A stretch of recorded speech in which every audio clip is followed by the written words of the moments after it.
like almost a full percent up today because of that. I think it's over like $1 million, like over like 1 million shares traded today because of that. It's actually insane.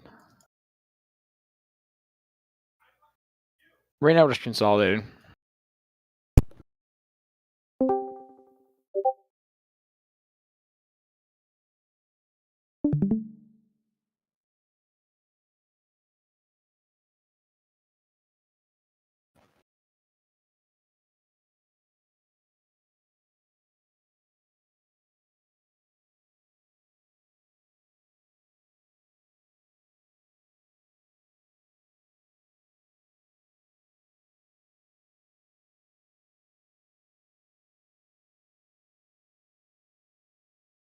What's your guys' thoughts for the market so far today?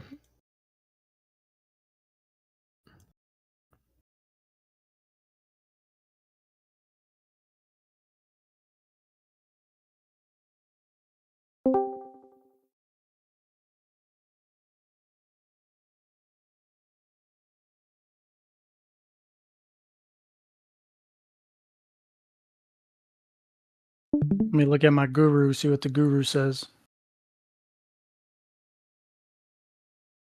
I have no idea what he's saying. He's muted.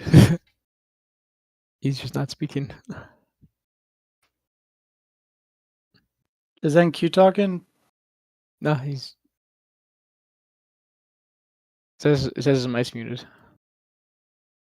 Oh, okay. Oh yeah, there you are.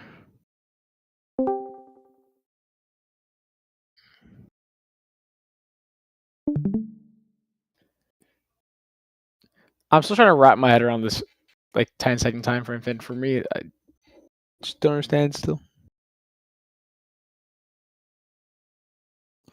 I'm just interested in like not, I guess not a theory, like just strategy, you know? Yeah, that's what I'm saying. It's a strategy. It's not a theory. If it works, it's a strategy. Yeah, I know. I was just like I was super tired and I just haven't had.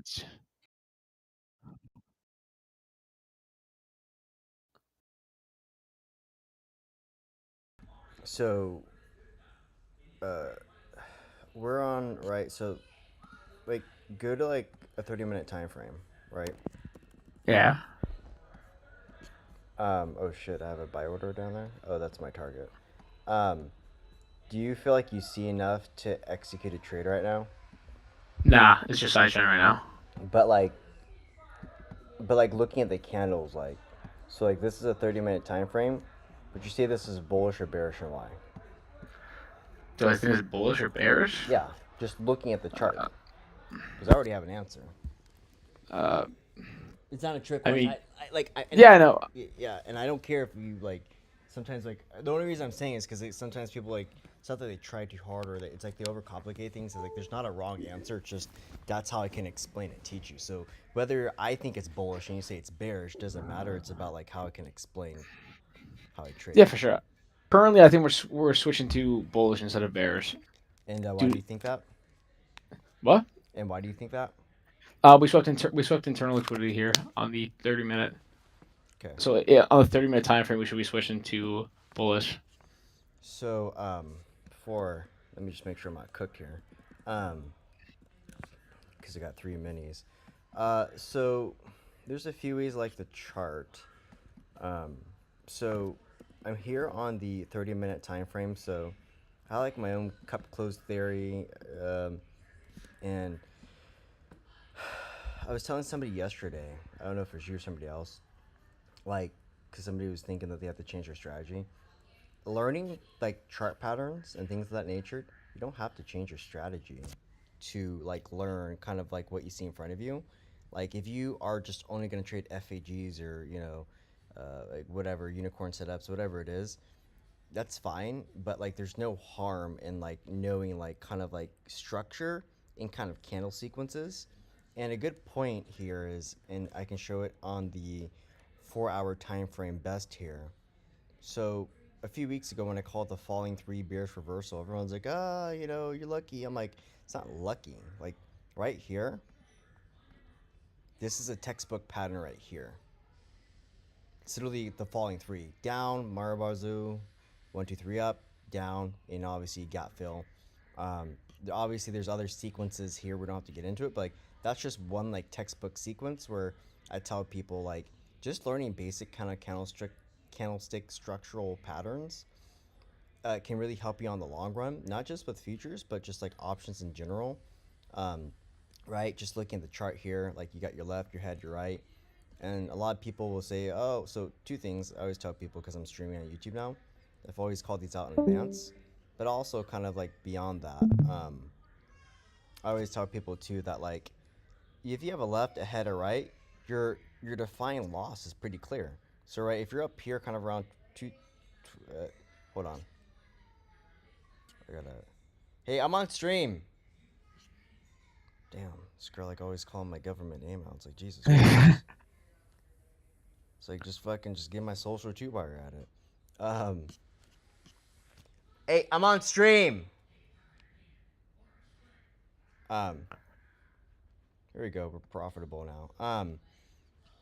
So I like to look at structure and sequences because someone's like, oh, you can just trade structure. I'm like, but yeah, why not? If you have a left, a head, a right, right? So let's say you enter a short in at 25,964. Your defined stop loss would be right at this head at 25,000 and kind of 39. It's like what? I'm on stream. I'm on. Yeah, I got you. I'll head out. Okay.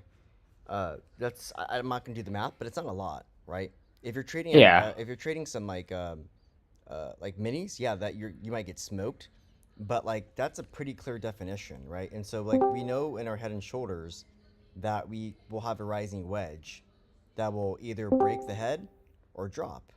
So right, like we already know that probably entering at the bottom of the wedge, like down here, probably isn't great. We know that our chances of setting up our A plus setup increase the higher you go. It is or it isn't. So right, if it breaks right here, well, great. It's invalid, and obviously you're gonna stop yourself out. But then that's a mistake people make, and they kind of stop there. Your head and shoulders can turn into a triple top. Thank you. Your head and shoulders can turn into a triple top as well. So right, okay, it's invalid, but what else can it turn into, right? So like here's a good example. You do have a head and shoulders here. Excuse me, you don't, because this right shoulder over here was invalidated it. So right, this is a clear triple top here. So you come up here, right? Not that. Turn to something else. Okay, well the pattern's done, right? Novice trader says, okay, well shoot, we don't have our head and shoulders, right? And then they miss the entire move because they don't know the structural patterns. And that kind of goes into like the, why I trade on the 10-second time frame. It's not that I trade on the 10-second time frame. It's more so that I like to find my executions. Because looking at the chart right here, I can see that we have a possible bull flag set up, so that makes sense, right? I mean, it really makes sense to me. Like, we have a possible bull flag. That's what that is. Like, you're going to come down here. I like to see 698 fill. Possibly, or get halfway there to about, I think my price target was actually down here for various reasons. But right, like looking at the 4-hour time frame, I can't really see much. I really I can't. And there's people sometimes, and it's fine.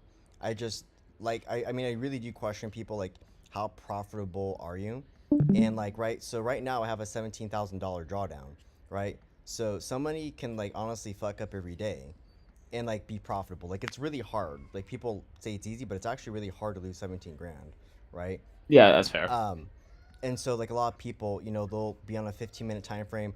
I'll see them do this here. I'm targeting here for this fair value gap down here, and I'm like, okay, like like fine, maybe I guess, but like you don't know what's going on in between here. So they're targeting up here and saying down here, but I'm like where are your levels? Like what are you looking at? You're just targeting wicks, and you can't see, like you can't like all this stuff. By the way, this looks like an opposite, possibly come down here, tap, reverse up here.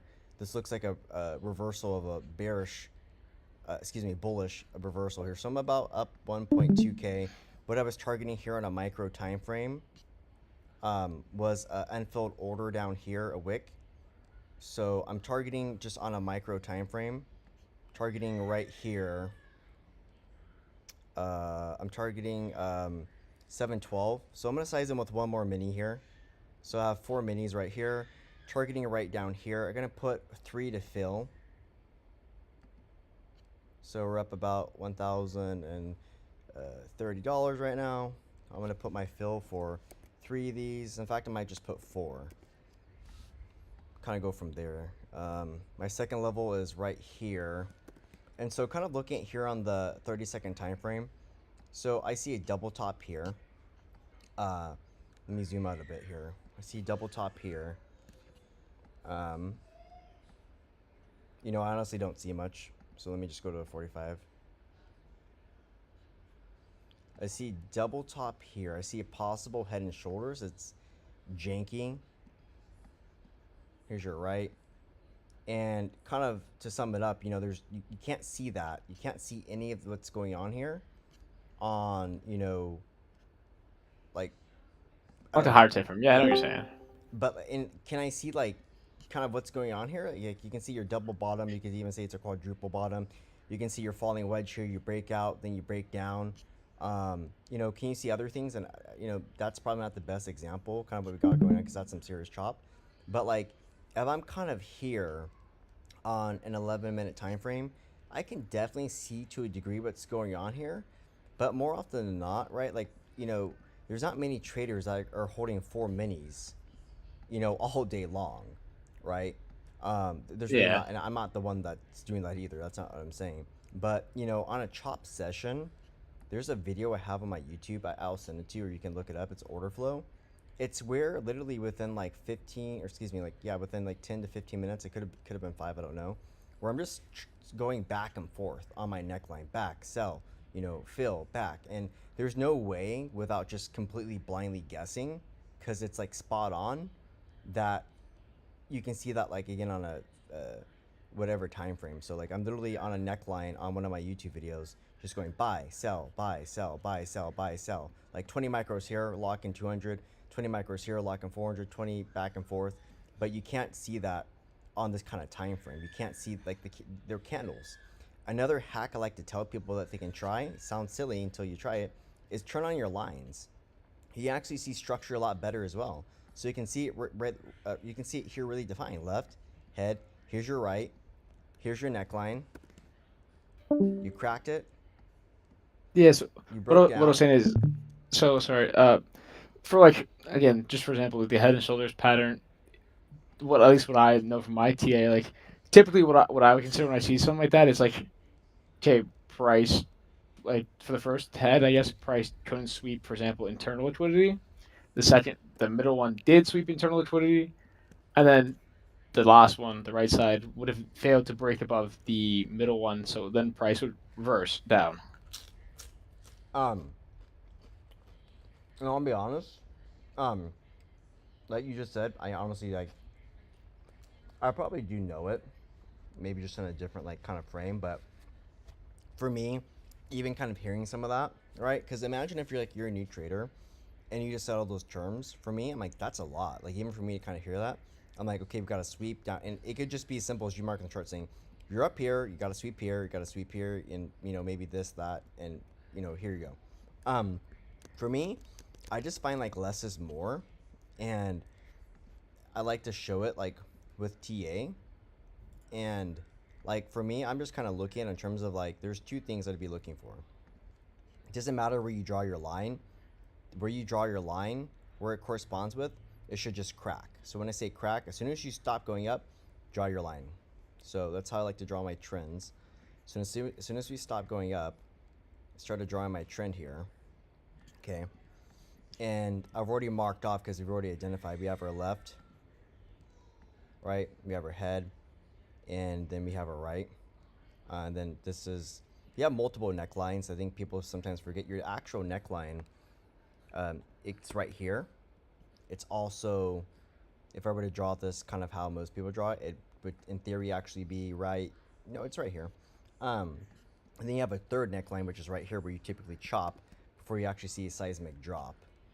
I'm probably about to get filled here, so I don't want to get filled. I'm gonna drop it down a bit more. Wait, for example, can I just screenshot real quick just to see like your opinion on this? I think execution is very similar, but just like terms are very different, right? Mm-hmm. So is this what you consider like a head and shoulders pattern? Sorry, just give me 1 second. I'm trying to It's like possibly lock these games and not get smoked. I'll trim.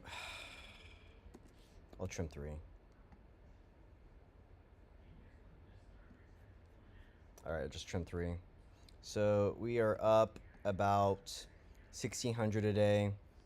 Trim 3 just to lock in those profits. My target's all the way down here at kind of 6 something. But I don't want to deal with this chop because you're probably going to come back up to your neckline. You can also possibly set up a double bottom here for your inverse head and shoulders. Here's your left, here's your head, here's also your right. Come back up your neckline, drop your bull flag, and then rip up because you're also in a bull flag here on the 15-minute time frame. If you take a look here, excuse me, not maybe the 4-hour time frame, excuse me. Yeah, still a bull flag, doesn't need to be textbook. And then let me look at your chart. sorry. That's something like this, right?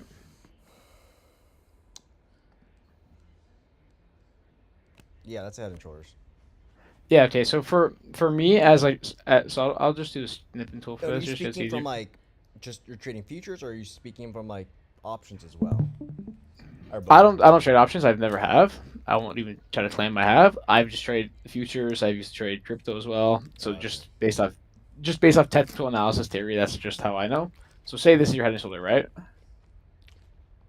What we do is like the reason why we like at least ICT traders, or at least me personally, why I feel like this setup played how it did is, for example, like obviously we have our swings right here, which we swept. We failed to sweep this right here, the first one, causing price to go back down And sorry, to when you claim say low. sweep, what do you mean by that? So Like, sweep essentially means price breaks above it. So for example, right here, this price was swept. So for example, the liquidity right here, like buy orders or sell orders, would have been taken by here, causing price to reverse down.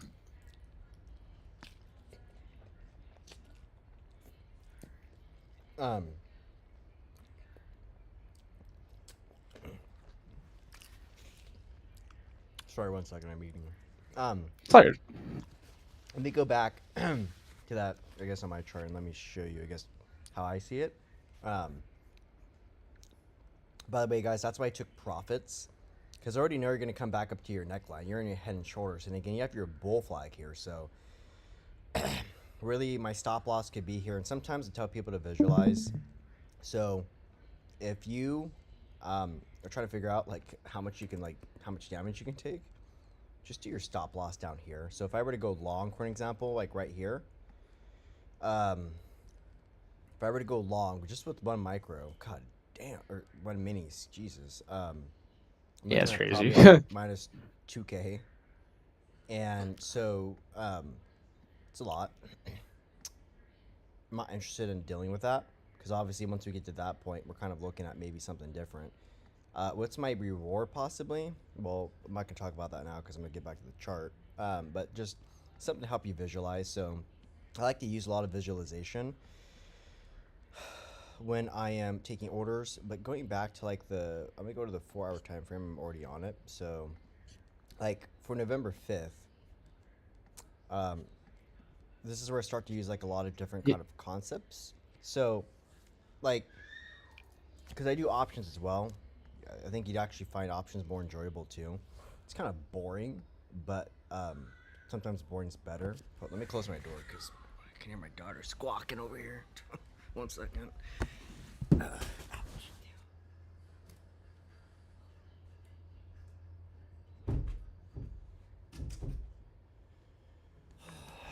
Okay, so when I look at the charts here, how I kind of view it, opposed to like kind of how, kind of what you said is, let me take off this RSI. And the funny part is I use a lot of these things. I use everything on my chart. Like I'm fully maxed out. I just find it very helpful when you know how to use indicators. They're very helpful. So like one thing I kind of talked about and observed was we were creating like a lower point of control. So lower point of control kind of This is what it sounds like. You're just literally developing like a lower point where, you know, buyers are controlling the zone, sellers are pushing it down. I want to tag it to buyers and sellers. It's just kind of where the market's at and the control point. So you have your control point here. You cracked. Your next control point was here, and we'll leave it there. So here, you know, we had our head and shoulders, and for me, when I was looking at it from an options perspective, I wasn't really thinking too much about it, other than we just literally had a left, kind of a head, and we had our right. This is actually a falling 3. It's not perfect because it doesn't come all the way up. It doesn't have to. And a good example is you have your falling 3, head and shoulders right here. Right here, I'll just mark it right here. I'll just slice with the candles. So you had it right here. So that's your falling 3 here. Not quite perfect, but like it really is a falling 3 as well. And how I kind of viewed it was, you have your left, your head, your right. Yeah, you cracked and broke your neckline right here. And for me, that was just confirmation. It was confirmation, one, that we didn't come all the way up here to our head. We obviously didn't break it. And then it was further confirmation once we cracked down here below, and it was just kind of free fall city.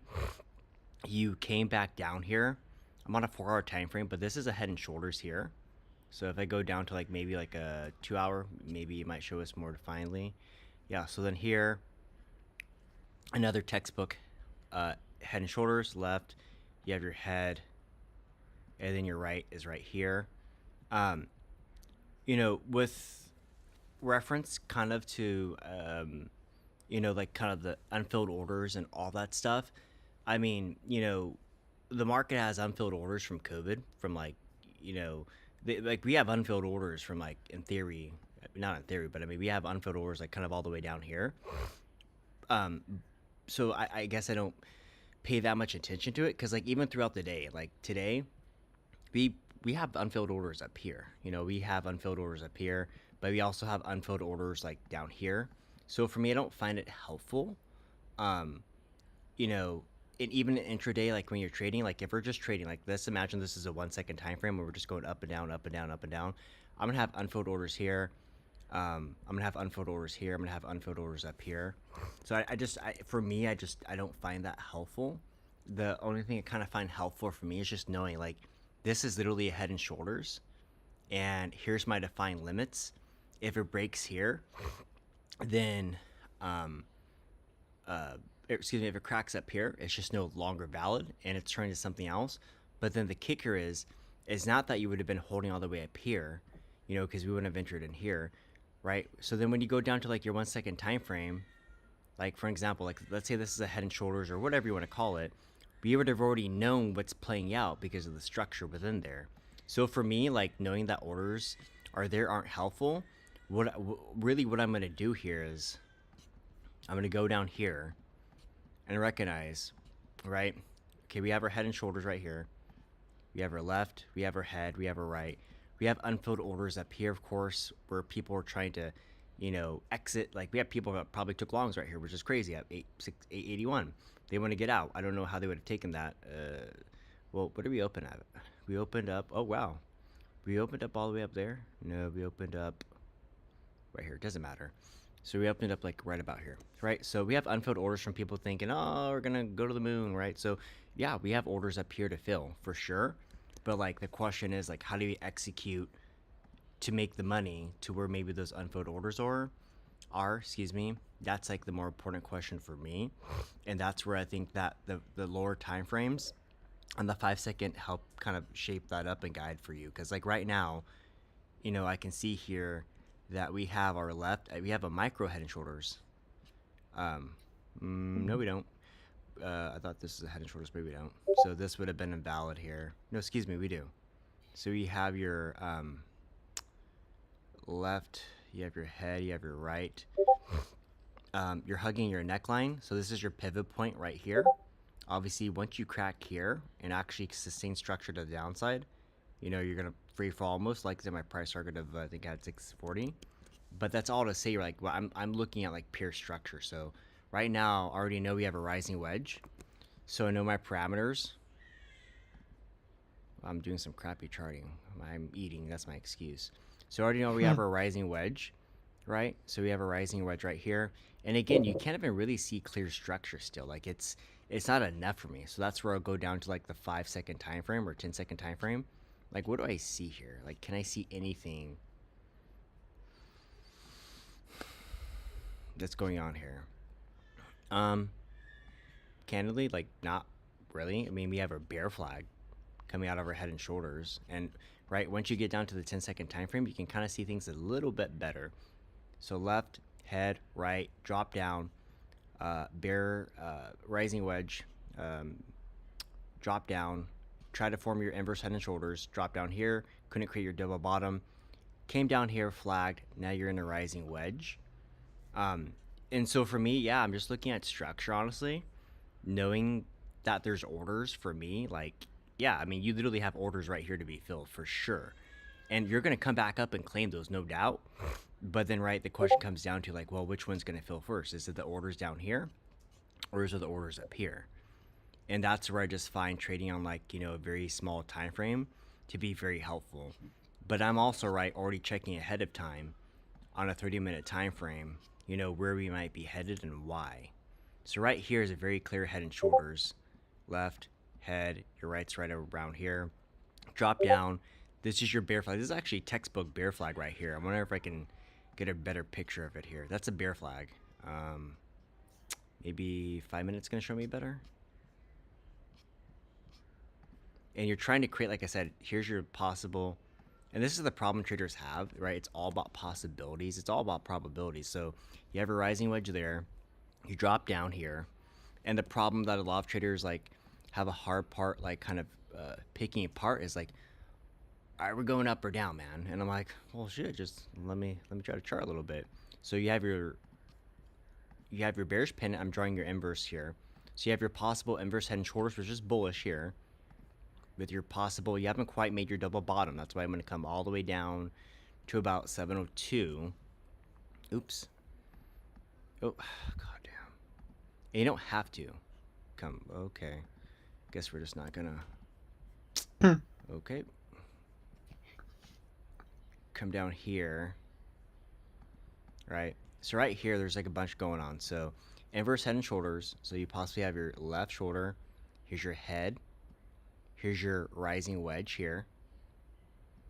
And possibly your left shoulder here. Doesn't have to come all the way down. I would like it to. And then you also have your bearish pennant here as well. So your overall bearish pennant right here.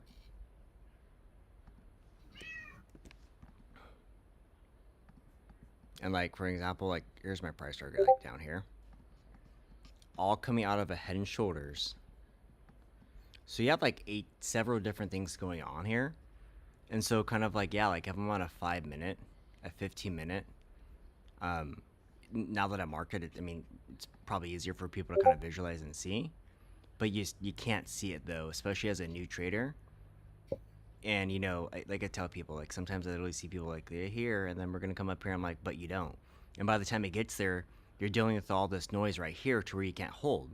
So that's where people are like, oh, you know, the market's rigged. I'm like, no, like, you know, had you kind of maybe gone to like a 5-second time frame or a 15-second time frame, you would have known, hey, you have your rising wedge right here. You have your unfilled wicks or orders up here, whenever you want to call them. You're going to rise up here, capture those, right? Now maybe this is a good entry for a short. Here's your defined stop up here. Come down here, catch the move. But the trader who's looking at like larger time frames, they're going to enter like right here, because their candlestick, you know, is showing something. I don't know what it could be showing, but their candlestick is showing, like, sometimes I hear people like it's like a doji and like all that stuff is valid, but like from a futures perspective, like I'm just like, but how's that helpful? You know what I mean? Like how, like it can be half full and then it can be like full. It can be half empty and then completely empty, right? So right here, yeah. Oh, keep going. Sorry. No, you can go. I'm just. So I feel like our outcomes are the same, just our strategies are different. Just essentially, like, just based off looking at like head and shoulders. Essentially, from like my TA at least, like it looks like it does the same thing that at least we look for, like a liquidity sweep, something like that along the lines that just sweeps buy orders or sell orders, and by then it reverses. We're not trying to. Don't get me wrong. We're not trying to predict the entire market. We don't. At the end of the day, whether it goes down or up, obviously you can tell if you go to a lower time frame, like easier. but we're not trying to predict the entire move. We're just trying to see like what it does and then react based off that. So for example, like yesterday, how I started out on my screen, like the 4-hour fair value gap yesterday that I was talking about. I told you it would be filled at some point, and then we have a huge price based off that. It did. It happened today, and just based off that, I was able to catch like the full percentage move. Either way, it's like no one has to have the same strategy. Like as long as the outcome's pretty similar, like it doesn't really matter. No, I agree with that. And it's not so. That's kind of like beginner's kind of course for me.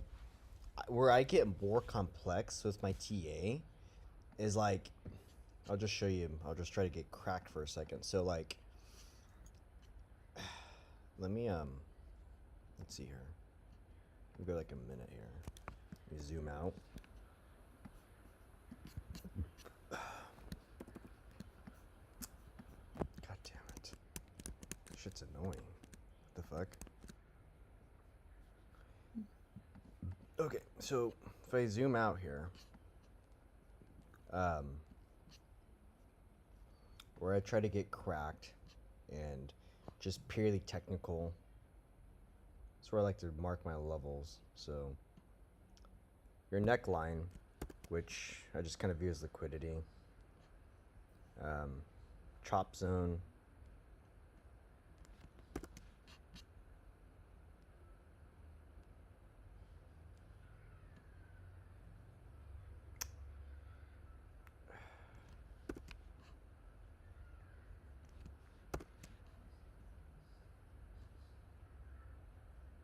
I don't know why these candles are like going ghost. It's kind of weird.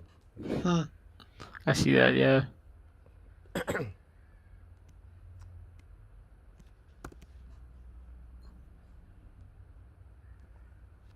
So do you just mark all like the swing points at that point, like the lower points of rejection? No, I have like my own theory I developed. It's called the cup close theory. So it's like this. It's like it's how it's different from ICT and a lot of other concepts is you have a static origin point where you're always going to come back to. So you have like so here's your let me map it out real quick so I can show you. So I have them on my indicator that are auto populated, but they don't quite capture all of them. So like here's your cup close. So you have minor, major, and kind of like macro, which is like your largest cup close. So no matter what, you're coming back down here, right? And actually, you're gonna come like my overall price target for NQ is like it's at I'm not gonna mark it. It's like 21. It's 20 basically 22K. So you have right your minor cup closes. The goal of the cup close is to improve your cup, to stair step up, you know, on your levels. So here you have like your minor cup here. Here's your minor cup, right? You bounce above your level, okay? You close your cup here, you know, go above here, close your cup here, you know, so forth, and you know, you return here for your major cup right here, and then you know, macro cup here. So your goal is to, and there's a saying I have, it's called as above, so below. So no different from how you close your cup upwards, you can close it downwards. So you can kind of see that here at these pivot points. And these are on a 30-minute time frame. You can kind of see them a little bit better on your levels. So no matter where you go above, you're going to return below. No matter where you go below, you're going to return above. So like right here, right, good example here of your kind of quote-unquote cup close origin point. You're always going to come back to your origin point. It's always going to be a magnet. And you know, I use that in conjunction with a lot of other things. This is actually a very good way to kind of visualize a chart. It's like a 70-page paper I kind of wrote up, of course, with some AI stuff. But you're able to really see your levels from like a different perspective. Like I take the chart off, it feels naked. You're like, you know, kind of where am I at? Pop them on here, and it kind of makes sense to where you're going, especially when you have them marked out.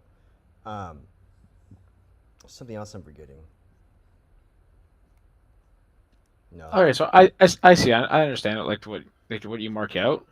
For me, it's like it's just I use different terms. Like again, for me, I would classify those like cut points as like a swing point or like a draw in liquidity, like a DOL. But that's just how I learned. Yeah. So that's why I classify it as that. Mm-hmm. But it seems like pretty much we're looking at the same thing. Yeah. I mean, I mean, we are. It's for me. I just kind of look at executions differently, and the one question I always tell people, like, because the the reason why I like futures is like you have to be like on time. You can't fuck up, otherwise you're just not gonna be trading futures. And the one thing I tell people is, you know, what if it's working out for you? You really shouldn't change anything. For me, it's more about like being an actual sniper with my entries. If I'm missing like a move up here, or like this morning, I caught the move at the very bottom, wherever it was. I don't know where it was. It was at the very bottom, literally this morning. If I'm missing a move like that, for me, I always tell people if you're missing like moves to where it's like, it's fine to enter like here, I guess, like on some of these candles. But my question for traders, if they're missing that, is like, why couldn't, like, what was missing that you couldn't figure it out down here? Because the real move is here. And once you get to some of what you're saying, these pivot point zones, to me, that's just dangerous. No matter if it's options or futures. And that's really the game of it all. Like, someone might say, hey, I caught the move from like here and to here. And I'm like, that's great. But like, what stopped you from like, catching that up here? You know, it's not a good example. It's like, let me see here. Not really good examples on the 30-minute time frame, but like my point, I guess, is for like most traders, not you, right? If you have it figured out, it's just like I always ask traders, like, you're not able to catch this move up here. What stopped you from that, right? To catching it down here, right? My excuse Yeah, I is feel you. that I logged on late. I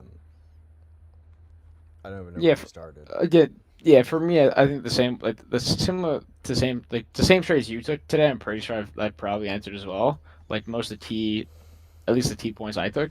Mm-hmm. I was like 300 pips I was able to catch today, just based off like. How much is that? I don't even know. I don't even know what pips are, honestly. So it depends, like price, like for in terms of percentage, I have to check that Because one I do sec. like MT4, I just don't know what pips are. Like, if I grab like Yes. one NQ contract, is that just one pip or? No. So it's pips is just like the term for how long, like for the price difference of the actual movement. So for example, say the price at $100 and then it goes to 150, there'll be a measurement of pips in between that. It's just like how much profit you took. I'm just trying to see the actual position. Yeah. So it doesn't go by like the actual ticks. It's like by money you make, or if I'm understanding you No, right. it's by actual it's so if you look at my screen right now, so if, say we start this contract at 600, it's $600 right here at 2600. So say we start this right here. I'm gonna try this as easy as possible. There you go. So like roughly there. So pips is just the measurement on the top left right here. So the target. Mm. This is these are actually like tits. I don't know if it's the middle one or the right side. I think the right one's tits. The middle one's price, how much it actually moved in total. So for example, like yeah, some like I was able to catch some like trades in total around like that much. That's around like 1,300 tits, $3,000 price range technically. It's just Yeah. I catch up and down like throughout the entire chart usually.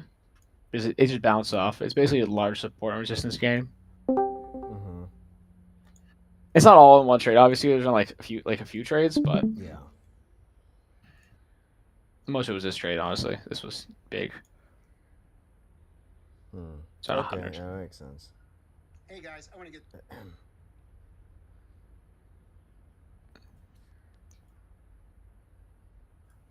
Yeah, but it's essentially the same strategy. Honestly, like not the same strategy, but similar results. I got you. Okay, yeah, that makes sense. Because we're like back to if I go back to this 30-minute what I was talking about, like I think it was November. I don't know what I just hit. Like something like this again. Just for example, like again, you have your head and shoulder pattern here for you, but for us, we have our like failure to sweep like for the first time. So go back down to retest the lower zone. Mm-hmm. and then it would retest here again, which you can kind of see it did. And then if price is not able to take this, it would go back down to try and take more liquidity to then retest again. Now it has to retest this one before it can retest this one.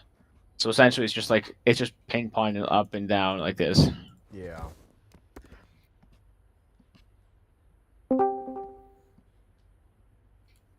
Fuck it, man. It's like these goddamn Asians don't know how to fucking trade, man. It's like always the shit. It's like they're looking at these fucking charts with. I'm gonna get flagged on fucking YouTube. It's just like, damn. It's like, can these Asians like just crank it up and get some actual? It's like they can't even do actual chart patterns, man. Like, Well, I mean, there was Canada CPI today, so we had some volume from that. Yeah. Well, oh, we had CPI. I forgot. But what the fuck was the CPI? It was Canadian CPI. I don't know, to the Canadians. Yeah, fuck, man. Who gives a fuck about Canada, man? I mean, we had like CPI affected it a little bit, not like a I lot. see sometimes like Ukraine CPI. I'm like, why am I getting Ukraine CPI? Like, come on, man. I mean, like You know what I Canada mean? was just important because we're allied with the U.S., so that made like it a slight difference. Just depending on what happened, could affect the U.S. a little bit, but we didn't say huge like price action. I think CPI was announced at like I think it was like 8 o'clock today. We have bearish news there. That's fucking yeah. I think it was like 8 o'clock today, roughly. I guess New Zealand had CPI as well to their bank rate crashed. Yeah, see New York CPI or UK CPI. Kind of surprised we're like.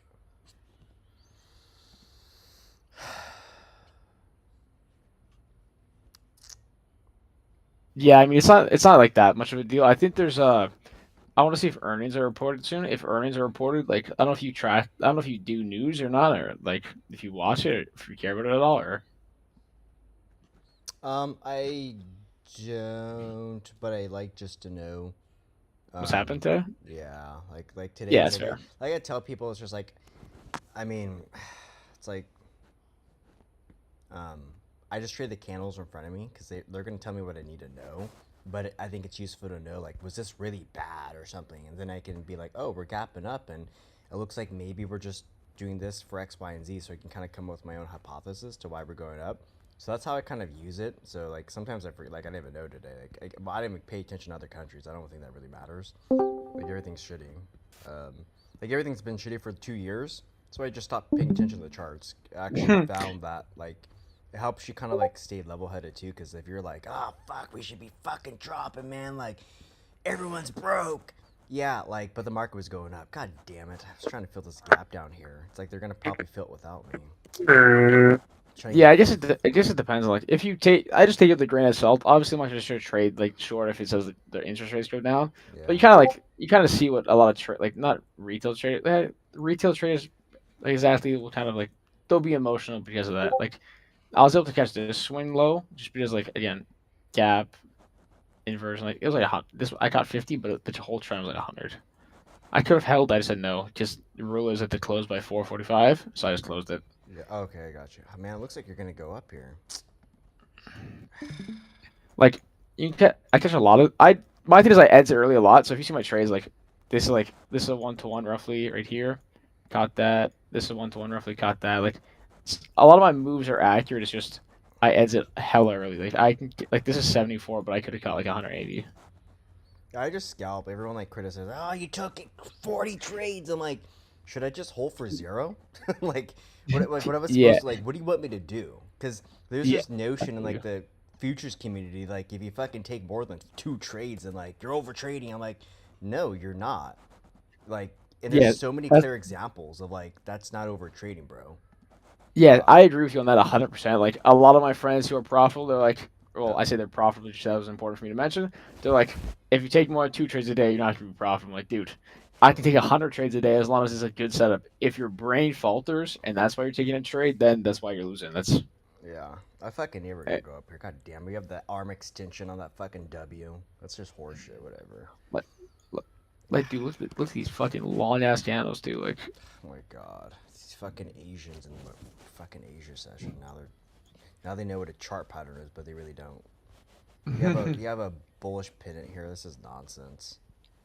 Yeah, they're gonna come up here and fucking film me at 5:46. I fucking knew these cocksuckers were gonna do it.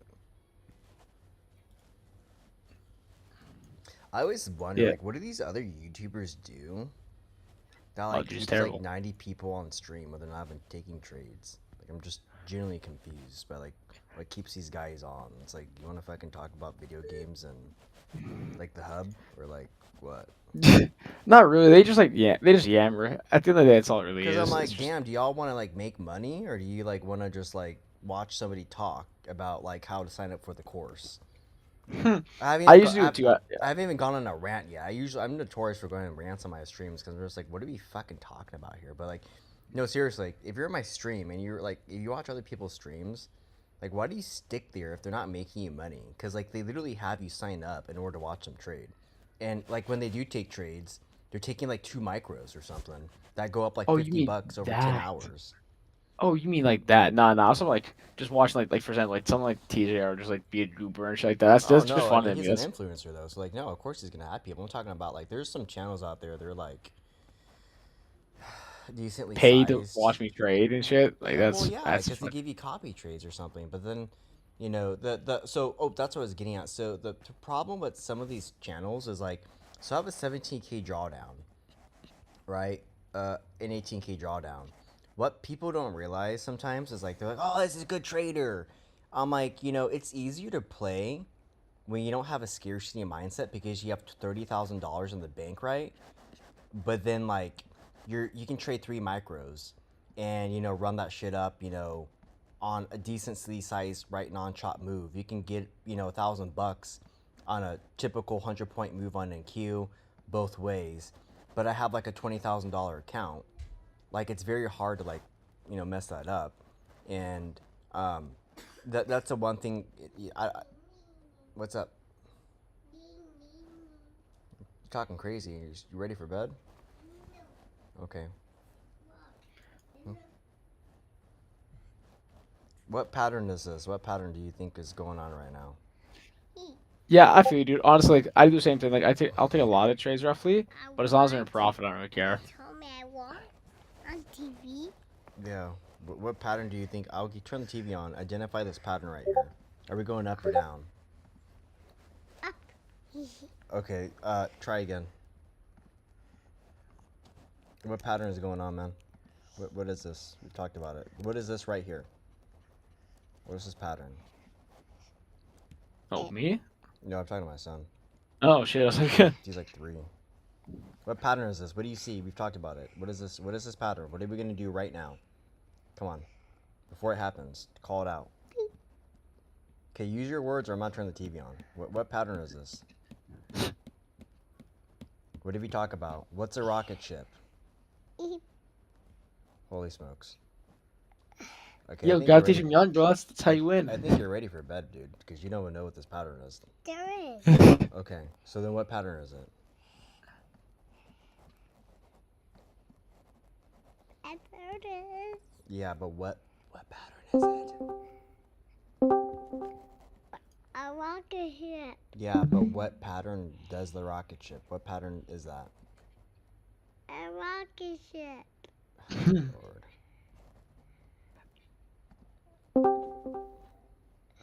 What is this pattern, man? A rocket ship. No, it's not. What pattern is it, man? A mountain. No, it's not a mountain. It looks like a... I mean, you're right, fine. It's a mountain. But what pattern is it? A mountain. Oh, boy. Okay. Well, what do you need? A show. Okay, what show, man? Bluey. Okay. All right, I'll turn it on. Do you know Toy Bear has lava? Huh? It says, they say, lava, hot. Mm-hmm. Lava's hot. Do you know the welcomes? Huh? Do you know welcomes to park? Does welcome to park? Maybe. I don't know. You know, just like the shelf, the welcomes to a park. See? I told you. The Oh, shelf. Lord. Hey, man. What's up, man? This is Back. Hey, you're stepping on my stuff, dude. sorry. Can you get this off of? Yeah, but I thought you were gonna turn the show on, dude. I like for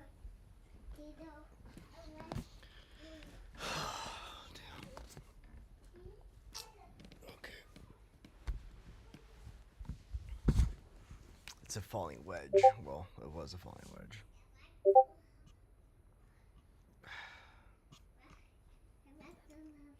Yeah, I entirely forgot what I was just saying.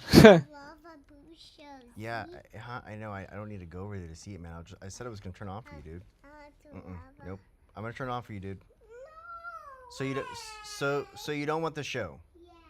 Okay. So then go over there and sit down. I'm gonna turn the show on, dude. Dang. Okay, I want to. Sheesh.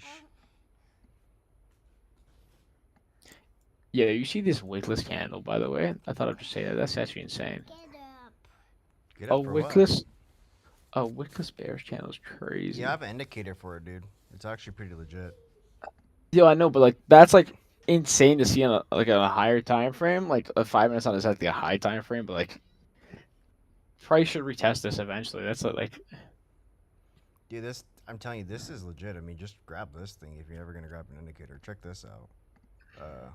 Let me turn this other stuff off. holy shit, bro! What did I just look at your screen? Oh my god, yo, what is all this? It's a wickless Yeah, candle, that- fool. Dude, that's a It lot of tells you stuff on literally your. when it filled. Oh shit! I just got filled. I just got Yeah. filled. Heck yeah! Oh, Daddy, shoes not dirty. I know. I'm going to. Dude, this would kill my brain. I'm not gonna lie to you. But it gives you your fibs. It gives you your wickless candles. It's very helpful, dude. So it's not. So the people like get annoyed by these indicators, but like on higher time frames, they're extremely it's fine. helpful. So like if you look here, for example, like it'll load in a second. Hey, It's mister. usually like the 5 minute one that worked. The 5 minute there should Hey, be one. hey, back up, bro.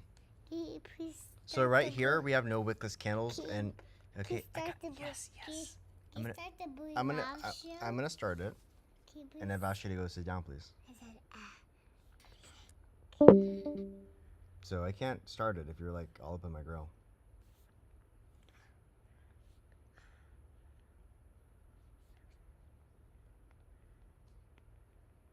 Damn.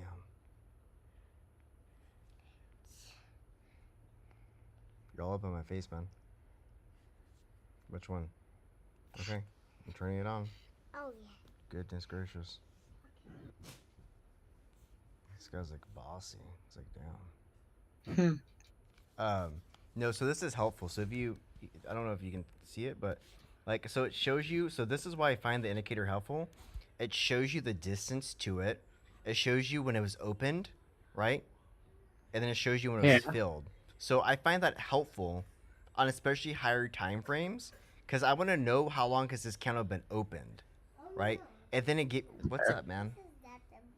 Oh my lord, which one? You picked it, man. Which one is it then, dude? This is the one you picked. Yeah, Malik, hey, dude, this is the exact one that's playing right now. Look, I'm playing it right now, dude. God. It shows you the distance to it, and so I find like a lot of these indicators that I make very helpful. Like, so, like a lot of people are guessing, and like I'll show you this indicator for an example. So how many people use EMAs here, right? So I'm gonna turn this candle off. I used to. I do actually. I use moving average. So right, when you're looking at moving averages, you're guessing if it's going up or down. This literally tells you if it's going up or down. So you don't have to be like, is it kind of increasing day over day or minute over minute? Like, no, like you have your answer literally right here. Like it's actually straight up telling you. So I find that helpful because like, you know, and that's why I think indicators can be made differently, how people can benefit from them. This one, by the way, is a 90% win rate on the 30-minute. The sells are kind of undefeated. Like, and the mistake, and actually looking at kind of my buys and sells here. So first off, this gives you your levels. So it gives you your call walls, your put walls. It literally has your ICT stuff in here. Got your bearish unicorn here, which is an A+ setup, one of the most A+ setups in whatever ICT world. But where was I going with that? So when I like to look at buys and sells on mine, because they're literally undefeated. Like they do like to get a sell to pop up or a buy to pop up, you don't see buy sell buy sell buy sell, right? Like you see confirmation, but you don't see like unless if you're chopping like Bitcoin, it looks different. You don't see like kind That's of fair. them within different time frames. So what I tell people is, what did I just do? So does that one, for example, does that one only say buy or sell after it's already passed, like all No, the it's other not ones, or repaint. is this? It's not repaint. Okay, because I know I used to see those all the time when I first started, and it was always after it detected a trend switch, it would just add sell or add buy. On whose? No, like there's a lot of people who made them Yeah, before, they're repaint. yeah, essentially. I did follow the buys and sell signals on that today. It was very helpful. Nice. What's up, man? What, you're not using I mean, yeah, workflow, dude. the more indicators, the better, as long as they help you. I just don't like. For me, I just like my. I've already set my thing in stone for the past like few years. So I just kind of stick with it. TV off. Hold on. Come on, dude. TV off. TV off. Yeah, it's off. You gotta hang out with your mom now. Sorry. Oh yeah, you can just gaps and all that shit. Yeah, I got one of those too, but mine's a German Shepherd, and it's way worse. I feel you, bro. I have a Pomsky, dude. Oh man, my German Shepherd's up my ass 24/7. Same, dude. That's why he's in a different room right now. Fuck that. Do you guys all trade Asia, or you guys trade like New York Open as well? I fucking don't trade Asia, but I'm just trying to stream on YouTube to get subscribers, so it's the only reason I'm on, honestly. Yeah, sorry, I sent you a message. I was looking at the sweet indicator today, and I can't for the life of me figure out what that thick purple line is designated as. Which purple line? And it's probably that one right there that you're hovering over. Oh, it's a 200 moving average. Okay, yeah, because if you look, I sent you a DM, and I feel bad for bothering you, but I'm looking at this and I'm like, what is this? Yeah, so you have all these things. So like the only things I really found helpful that everyone just wants to buy and sell, it's fine. You have the absorption panel, the gauge. You have your kind of legend to kind of show you what it all means. So it'll pop up over here. You have your Well, that would be helpful for me because I trade mainly when I'm at work and I'm working all the time with what I do. So I'm not able to access a computer. So I try to do simple as far as mobile trading goes. I know it's probably not the smartest idea, but that's what works for me, unfortunately. Yeah. So having those the graphs and everything up for a phone, very difficult to see the rest of the chart, unfortunately. Mm-hmm. Yeah. And there's other ones that are more simple. Like I have a back tested like golden EMA strategy here. So you can. Oh, double cross. Yep, you have your golden cross and your death crosses. So. Okay. That one's fucking legit. I haven't posted that one, but it's literally like. That's actually what I have in my chart too. One of the highest rated ones. So everybody's like, but here's the kicker: everyone's looking at certain time frames. I have it for all time frames, so I find it helpful. Like I want to know not just. It's not helpful for me to know when the fucking daily has a death cross. Like, well, damn, no shit, it's got a death cross. You would know, but I find it helpful to know what's leading up to it. So it's kind of like here. So for my golden EMA strategy in Death Cross, I have all my kind of boxes. So what's the 30-minute at? When did it tap this? What's the 1 hour, 2 hour, 4 hour daily? So that way, whenever you hear about the daily and golden crosses, by the time it happens, you actually see a slight pullback before you rip, or kind of vice versa, because once everybody starts talking about it, well, shit, it's gone. My other indicators where. And a lot of people are like, oh, that's a lot. Well, you can always remove stuff. So everything on here is like removable. And it's just because you're on a short time frame. You obviously go up to higher time frames, and it's very easy to read, very easy to follow. I keep fucking doing that. Jeez. Very easy to read, very easy to follow on higher time frames. That looks crazy. But I actually like that you kind of see all these buys and sells here, because that's chop. Just chop. This is really choppy. So we've had chop, just constant chop. So we've had chop for so long, it's like crazy. And this is where I tell people, they're like, oh, why'd you take so many trades? From options and futures? I'm like, because if I don't sell, well, I'm fucked. Or Can't excuse me, buy. yeah, if I don't sell my buy. So I like when these charts show you buy, sell, and then people ask, why do you take so many trades? Well, look at the chart. If you didn't sell right here, you're cooked. If you didn't buy right here, you're cooked. So kind of when you kind of see like a lot of buys and sells, it shows how traders should be, even on a 4-hour time frame. You've had to adapt so much. Buy, sell, buy, sell. Another thing that I have here that I made, another one that I have here is a pattern detector. So it's around here somewhere. So you have a head and shoulders pattern detector here. So this one's very helpful. You have your inverse head and shoulders, and you have your head and shoulders as well.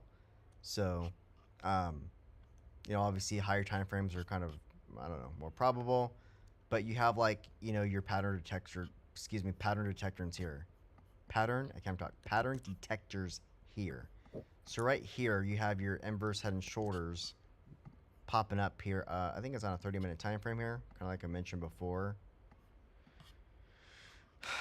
I guess not. I thought I just literally saw it. Maybe it was on a 15-minute time frame. I don't know. Yeah, you have So your do you inverse only popping up here. sorry, do you only trade one funded, or do you have like a whole like roster of them, I have or fucking like 30, dude. I honestly don't like trading fundeds. I trade them like once a blue moon. I just like passing them and just running them up, and then maybe grabbing like one funded account, running it up. I really focus on options, but I focus more on features. I need to retract. I focus on options, but I'll focus on features only because it just seems that like that's what people want to watch, because like people don't have, you know, $15,000 to throw in an option play, even though that's not how much I use. I sometimes yes, most of the time no, but people are more relatable to an account that only costs you $50. So like, right, like someone's gonna watch me more doing features if they think or know that they can turn $50 right into a payout of like 5K or 10K or something. So I just do features because I like to show people how easy it is to make money. Like yesterday today's what? I forgot the day. Tuesday? I made 18,000 in one session. yeah, that's what I'm saying. Like, do you actually like withdraw money from like firms, or do you just like kind of just pass the account, just to pass the account? Yeah, I've withdrawn. I have one payout from Lucid. I've had several payouts from Topstep. The last payout I got, it's been a while. I just haven't selected anything. I don't really have anything meaningful to take out. Maybe like $2,000, $3,000 total.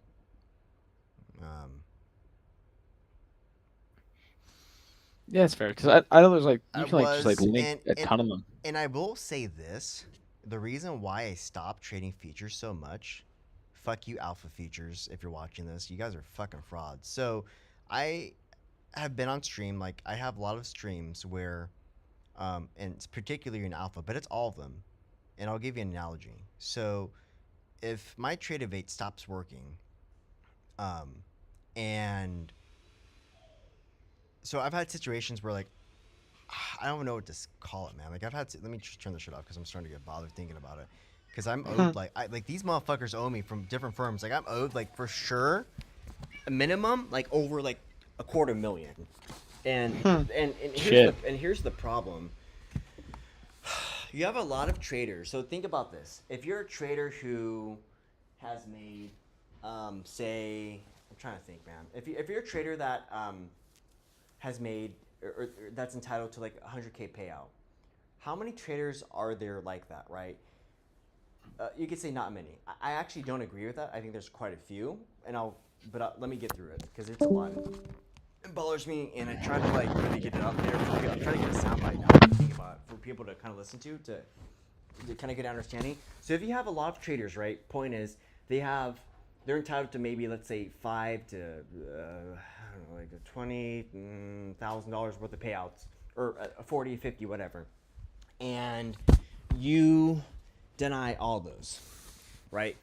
And then you approve a lot of traders that have like 500 or 600 or just less. So your cumulative payouts for a lot of these big traders or whatever, they don't have to be good. It's just the pool. If you deny, you know, 2 million of payouts, but you approve, you know, like 1 million or like 500,000, well, obviously the people who are getting paid the 500K or a million or whatever the number is, it's just obviously a greater number in terms of like who's getting denied versus who's getting approved. You're gonna have no bitching. So if you just grabbed a pot from deny and passed with me today and got it funded, and now you have like a 500K, now you have like a 3K balance, you withdraw it, you're chilling. And if you see somebody online and your experience has been like no issues or whatever, and that's actually been your experience, you're not bitching. And the problem with that is, you know, like we have this issue with silver and gold and all these other things. There was a day last year in October where I called, like I put like a lot of money into it. Personally on my MT4, so I made a lot of money cash, and then also my Topstep account. And they negated the entire day. They gave us, so with Topstep, you're only allowed like 5 XFAs or something like that. I got like 7 total XFAs, like total. Like, so I had the 12 total. Like I got like a bunch of XFAs as an apology or fuck up or something, whatever it was. And so did a lot of other people. So the profits were negated and so were the losses because of some fucking outage. And you know, it's bullshit when like there's been so many other outages and like nothing's done. It's just like, hey, this isn't our fault. So what's happened now is, imagine like you are somebody that works at a company. I like to use doctor's offices because it can make more sense. So you have an employee at a doctor's office, or you're the doctor, you're referring somebody to a different practice. And the patients keep coming back and telling you, hey man, like this guy's creepy that you're sending us to, or like he's doing a bad job. Like it's your duty, like if your patients are telling you there's an issue consistently happening, to fix it. Otherwise you're gonna be out of business. And the problem is that there's not that many prop firms. There really isn't, to kind of go around from, to where it's like, I'm taking my fucking business to like who, like, you know, it's like there's just not that many. And what's happened is like, you know, sorry, hey, can you close the door please? Yeah, I feel what you're saying. Prop firms only pay out you if you're big. If you're small, they don't really care. Honestly, like if you have a social but the problem I gathering, they have care. here is, like, you're using Tradeify, and if Tradeify fucks up, they're like, oh, it's not our fault. I'm like, it fucking is, because you're using them. So if you're having issues with them, you're not going to take responsibility, but like, I have to use them. It's all of them, right? If I have to use all these different things, I think this is the only choice I have, then it is on you, because you're only giving me these options. And so that's the problem I have. You're saying it's not your fault, it's out of your hands, but you're like, there's no other choice. Like when I check out with you, I got like 2 options, and the 2 options are shit. So it's like you working with a company saying, hey, go down the street, but that street's fucked up and that street's fucked up. I can tell you in the real world, because I run my own businesses, yeah, you're gonna be out of business. But it's such a niche like area that like there's just not enough. And then like the attitude has become, well, fuck you, go somewhere else, bitch. And that's what I don't like. And when you speak up against it, you have the cults that reach out to you. And so the cults have become the people who get all these small payouts. I'm like, congratulations, dude, you got a fucking $500 payout. Now you think you're like some god or something. Now you're gonna tell me that I was breaking rules because I was denied like a $40,000 payout. Like, fuck off. And you have the gaslighting. So I have video evidence that I gave Alpha Futures where there was a phantom trade. I kid you not. Like, first off, I was up like, my account value was like 9,000, and all of a sudden, like, the screen's recording. There's no orders filled. Nothing. Like, nothing was filled. Nothing was touched. Like, nothing where it opened. Like, literally, it's all confirmed on video. And I get like 20 micros randomly open. Like, nothing's touched. Like, no water damage on my fucking computer. You know what I mean? So, 60 micros were opened, and then 6 NQs were open. I'm like, well, first off, how the fuck does that even fill? Because that's like against margin. Like, you can't even physically open that on the account size I had. And then I was like, secondly, it didn't even go down. Like, there was no slippage in real time. And I was like, you liquidated me. So it took about like fucking 2 days to get a resolution. So I'm missing out on trading. I had another account, but I was mad. I'm like, I'm not gonna fucking trade with you guys if you're gonna be fucking shady, dude. Like, what is this? Give me my fucking money. I was a day away from a payout. And then they come back later and they're like, oh, okay, well, after, because I was being all fucking verbally abusive, of course, because I'm like, give me my fucking, you're playing with my money. They come back and say, oh, after review of your account, we've determined that you're hyper trading. I'm like, it's in section 1, 2, 3, and then that's where you have all the critics come out and say, well, you didn't read the rules. I'm like, dude, there's fucking probably rules where if like you fucking pass gas, like you probably are disqualified. Like that's where I just laugh at people. Like, who reads the rules? You know, and I'm not saying that like rules don't matter, but I'm like, right? They will always reference some niche rule, and the hypocrisy is, like for alpha futures, you can't trade a contract for less than 2 minutes. If it's less than 10 ticks, that's considered scalping. So I just was doing some troll streams, and I was like, okay, because alpha futures won't let me fucking take profit, I guess I just have to fucking take break even, lose like 50 on this trade, or just have a stop loss to hold for 2 minutes. And like I was like, but then right later on, the rules are like they're not enforced. They're enforced when they want to enforce them. And then the other issue I had was, so there's that. So they like the rules are wishy-washy. It fucking depends how much hell you raise. Do you have a large following? Do you not? Like the list goes on. And Yeah, I then, feel you, bro. And then so they fucking robbed me of like I don't want to think about how much. So that I was one day away from a payout. Then the same thing happened again. Streamed it, filmed it. Basically, I was up like 4K, or excuse me, 6K, and literally nothing was open. I left my stream on. All of a sudden, like same contract, Entered 60, positions. 60 micros, 6 NQs. I'm like, I'm a day away. So I'm like, guys, do you think I was revenge trading so I would lose 6K? And then I would hit my daily loss limit of another 2K. So I lost 8K total. I'm like, in what world does that make sense? And I'm standing there just watching it go down 1,000, 2,000. And of course, it was over an hour because I was just away. Like there was nothing entered, no open positions, like, nothing like this. I'm very diligent about that, flat and all. And, they were like, oh, well, according to our, records in Tradeify, there was no issues. Let's check your IP to see if you're fucking using a VPN. I'm like, I'm not using one. Then they came back like, we can't do anything. And so Topstep was one where they robbed me of a ungodly amount and gave me a bunch of XFAs I didn't want. Like, thanks for your fucking XFAs. Like, I like my money back, man. And then Alpha Futures was one. Apex was obviously the worst, and you have people getting 200K in payouts, and you have people fucking not getting 200K in payouts. They were probably the most egregious. I guess I don't care too much about them because they were more of just like I didn't really care about those accounts, so trading a little bit recklessly on those. So I'm just trying to run up a big bag for $20, like that's easy. And I have all my stuff always live streamed, always submitting proof. And I'm like, what rule did I break here? And the most laughable part about that hyper trading day was I was like, guys, I made like 12K in 2 minutes. And yeah, I took a bunch of other trades later. I was like, here's my stream. I'm teaching, I'm live streaming on YouTube. Like, these are trades that I'm taking for small gains just to, fucking stream. I'm like, so like, if you want to discount the additional profits, go ahead of like, what, $1,000? I'm like, you're going to take away, which happened at, Asia the night before. Or, several ton of hours beforehand, all my profits. I'm like, fuck you.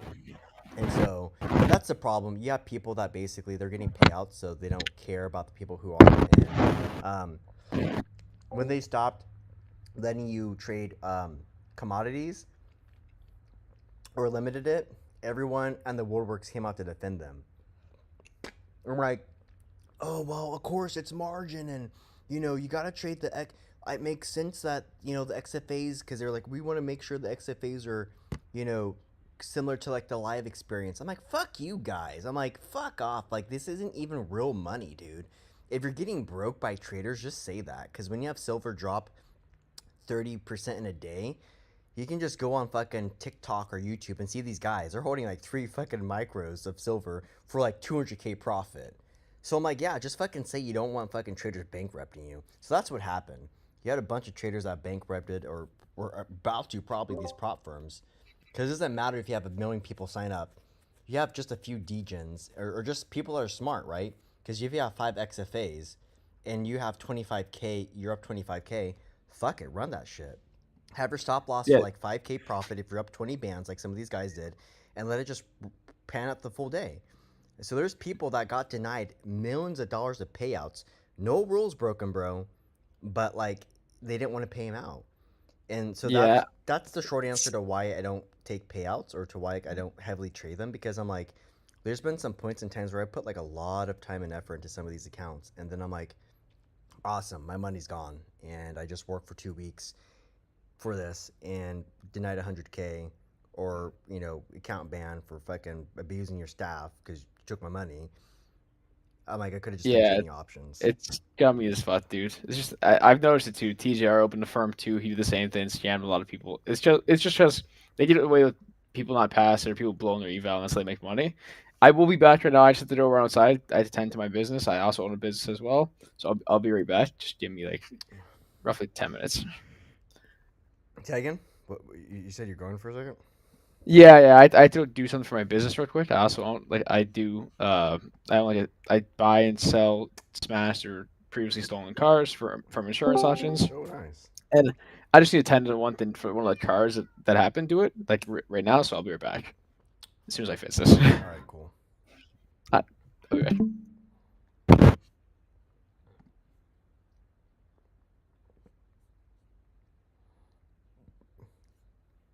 Hey, do you think we're gonna come up to this wickless candle at 786? Oh, somebody just asked me. Did you get kicked from Taylor Trades? Short answer is yeah. Just because I talk reckless. That's pretty much it. It didn't align with obviously their Discord standards, which is fine. I like I tell people, I'm not here to sugarcoat. I think people like want to learn, and like I'm not someone who's just gonna be like, yeah, hooray, you're losing money, man. Like, congratulations. I'm like, no, like I'm gonna be like, what the fuck were you thinking? And I think the only kind of annoying part, I think over there was, if I'm posting charts every day, and you see like someone's profitable, like just like ask to learn. But I think I have quite a few people from there over here. I think the thing that just bothered me was like if I'm quiet and just posting a chart, no one's paying attention. Like I think throughout my entire tenure there, I didn't like really. It wasn't until I was like, hey, what the fuck are you guys doing, that like anybody was like, oh, like who's this guy, And how I kind of described it is like, it's how you lead, right? If you're just like some jackass who is just like, fuck everyone, it's one thing. But if you're like, your initial hook to get somebody kind of like to pay attention is like, hey, like, yeah, what the fuck are you doing? But then you're actually backing it up, teaching. I think those are two entirely different things. And I was there for probably like, I think close to a year. What is it? Keep forgetting. February. I think I went there in May, and I think my total P&L over there was close to $500,000. So it's just the entire time I was just like, I don't know like what I got to do differently to, because I see people there all the time like how'd you lose money today? I'm like, just pay attention to the chart. But everyone is entitled to run their business how they want. It's like, I work and still do a lot of consulting for medical practices. So I'm like, if an owner is like, hey, I want my patients to do this, or I want my staff to do this, and like that doesn't align with their policy, that's that. You can't really bitch about it. It's just business. The immature response is like, oh fuck that. It's like, no, it's like that's how they want to run their business. They earn that right. That's literally their business. That's literally just business 101. That actually makes a good business partner. You want to have someone that like, even if you don't agree or see eye to eye with kind of like maybe like with what they want to do, there has to be compromise, and sometimes you have to make tough decisions. What's best for the business. To answer your question, you said 706 come down. Yeah, I'm targeting actually, targeting to the downside. Targeting about, what is that, 558? I might be tripping there. I'm targeting 720, and then I'm targeting But they're cool over there. I just wish that there was more interaction. That's all I ever literally ever asked for. My full extension target is to 580. I don't know if we're gonna get it though. You have a head and shoulders here. You're flagging here. This is kind of like a triple bottom. Like you can't break it. So a good way to kind of visualize the chart right now is you have a bearish pennant here, but you can easily break out of this. And obviously, kind of like literally yesterday's chart was what happened. So we had our inverse head and shoulders. You have your left, you have your head. Here's your right. You're trying to form a bull flag here. It's still a bull flag. It's not one. And you can possibly come up here. But I'm very cognizant that we can just kind of break here. So what I'm really looking for is here's your kind of level right here. So you cracked it. You reclaim right here. You're looking for an upside move. And so that's at about 729. You create structure above this. Structure, like actually bullish structure, bullish continuation above it. You'll go up here. But until we do that, I'm looking for the downside. But we're holding this level here. It's literally an inverse triple bottom. You kind of filled your cup here. So I might actually switch to longs here to pins. The annoying part about Asia is just it's so boring. It's like I don't know a day where it's been like exciting. It's just very like, but it's a good way. It's a good way to learn. It's a good way to trade. Like if you can't deal with the fast New York, Asia is actually the best place to learn because you can make a mistake and not pay the price for it. Hollow, are we targeting the wickless candle at 786? 786, yeah, but you have wickless candles to the downside as well. Mm. So I'm gonna enter another short here. So you have your double arm extension. You can actually see it here. In fact, that was a bad entry because you have your inverse here. You see it? You have multiple inverses. So you have your large inverse left, here, drop down. Here's your liquidity right here. Rip up here. I have the drawdown to kind of withstand this, so it's a nice thing about Asia. But you have your inverse head and shoulders. You also have an SMT right here. So you have your double bottom as well with your full extension up here. And then again, your larger inverse here as well. And you have your cup. So,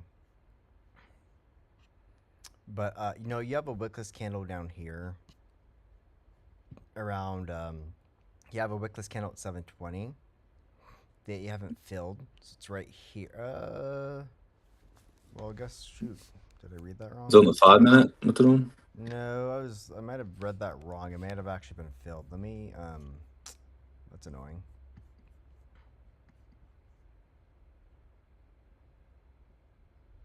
No, you have one right here at 718. Alright. And then, yeah, you have one all the way up here, kind of at 783. So you're kind of in this choppy zone. I definitely think you're going to come all the way up here. But I really would like to, and you might not get it. I really would like to come down here because you're going to fill it regardless. But I really would like to come down here to 17 here shortly. But this is pretty bullish here. Like you're trying to form a bullish pennant here. Someone asked me about Amazon. What do I see on Amazon? I said Amazon calls. Let's go to Amazon. Let's chart this real quick to post it. Let me go to like the 30. So you're extremely oversold on Amazon. So that's one. You have a bear flag here. So you have a bearish pennant here as well. So bear flag. Kind of right there. You have a bunch of wickless candles up there. It doesn't really mean much, but you're definitely oversold. I think more so oversold. So kind of a couple of theories with that besides the gaps. I mean, this is just an ugly chart. So the way I like to look at things sometimes is, right, you have people that are wanting to kind of escape who got smoked on ER, and they're just averaging down their calls. So there's a few kind of logistics of how I kind of verify and like to take trades. So you have people that got smoked up here at 245, people that got smoked here at 238. Here, their ER was, I don't think it was here. Let me just. The earnings was here, the 6th. So I'll mark it right here. So you have a lot of people that are wanting to exit who are stuck up here and that are kind of stuck around this level here. So that's one why I took those calls. And you obviously have gaps, you have wickless candles. The earnings were actually really, really strong and good. So there's really no reason for them to be down there other than their CapEx spend. One thing that I found really notable was, and actually laughable, I should say, is Apple doesn't really have any AI CapEx spend where all these other companies are spending like billions and billions of dollars. Apple's just chilling. So very smart of them to do. Makes sense to why they're going up. You know, if it ain't broke, don't fix it. But you have your inverse possibly setting up here.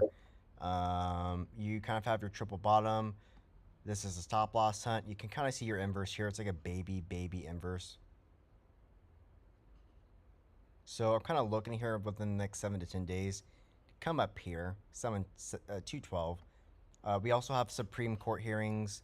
Don't know what's going to come from that. Obviously, if they roll against tariffs, it's actually very beneficial to Amazon since they were the ones impacted from tariffs along with other companies. So one thing that people are forgetting is they're thinking that tariffs are actually bearish. They are for, like, yes and no. Like, some companies will win, some companies won't. Amazon is one of those that would win.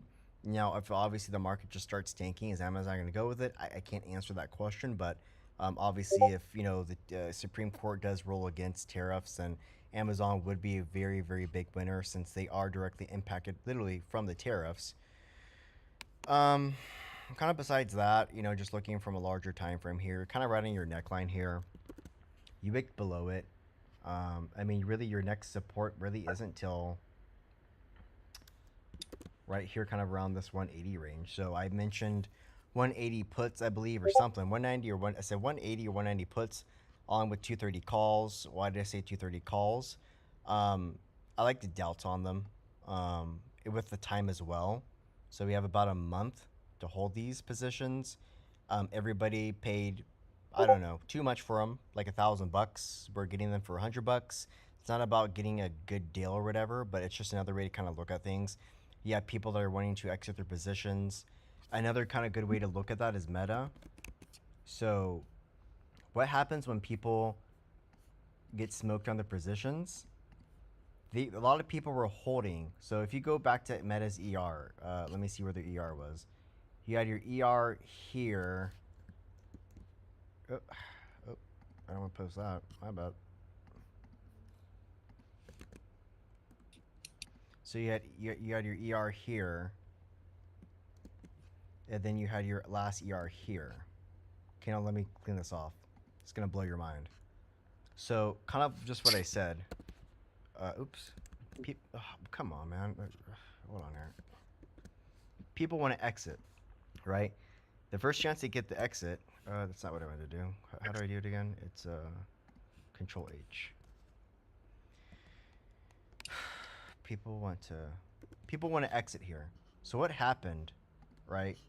So ER is here.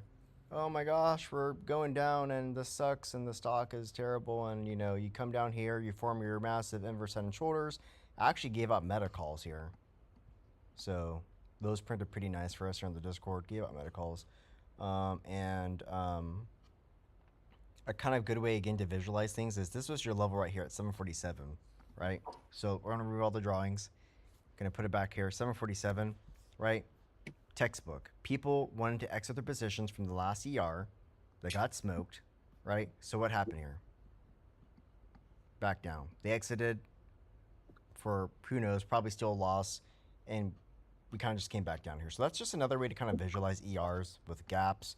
Why I choose plays. You know, there's a lot of different reasons, but sometimes like less is more. So the easiest way to explain it is people want to exit their positions who got smoked, right? You go back to Amazon's chart here. Same thing, right? People are going to want to exit that got smoked. Where do they get smoked? Multiple ways, but like right here, okay? So that's what I'm targeting about right here. This is actually a massive pivot zone on top of you're already on a pivot zone here as well. So you're oversold on the RSI. If you pull up RSI here, and a good way to use RSI that I tell people how they should use RSI is just like try to visualize it. So if you go to like a 4-hour time frame, right? How many times have you been down here at an RSI of 21, right? I tell people just mark it off. Go back throughout the history of the stock, right? Really not many times where you actually were down there, right? You're close to it, but you're not down there, okay? So like that's how I like to use RSI. Just go down there from larger time frames, right? You go down to like a 15-hour time frame, even more kind of prominent. So how many times have you been down here around what is that, 23 RSI? Not many times, because now we're getting to like, you know, 2013, 2024. So not many times have you been down there. So you can stay down there for, you know, a little bit, but that's obviously why we have time. I'm not concerned about that. How often do you go below that level? I mean, just, I marked it for you right here. Not often, right? Once a blue moon. 2006. So unless we have a crash tomorrow in the next 7 days, we're fine, okay? So looking for a small gap up here. We obviously have some wickless candles. You got 204, then you have your gap up here to 214. Seems like a pretty no-brainer play to me. Let's check on my NQ, because it looks like I'm getting smoked here.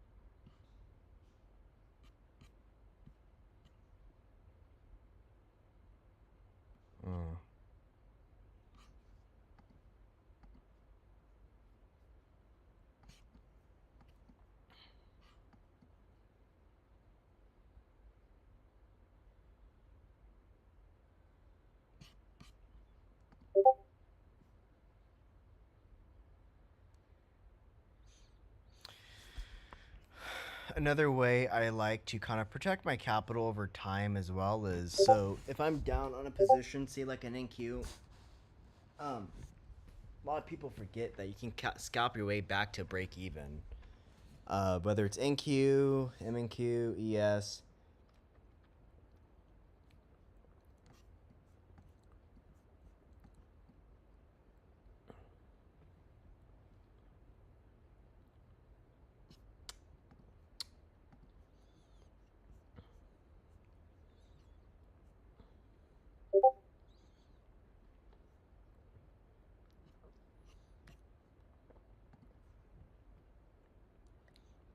So decrease my average share. Mind you, have the drawdown for it. So it's not a problem if you go up. Don't care if you go up. We don't really have like really great structure here. You just have your kind of your W formation here. That's cool, I guess. Got your SMT down here as well. Whoa. Scared me, man. What's up?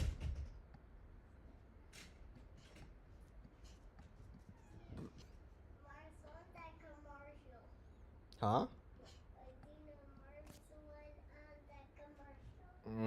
I think I do.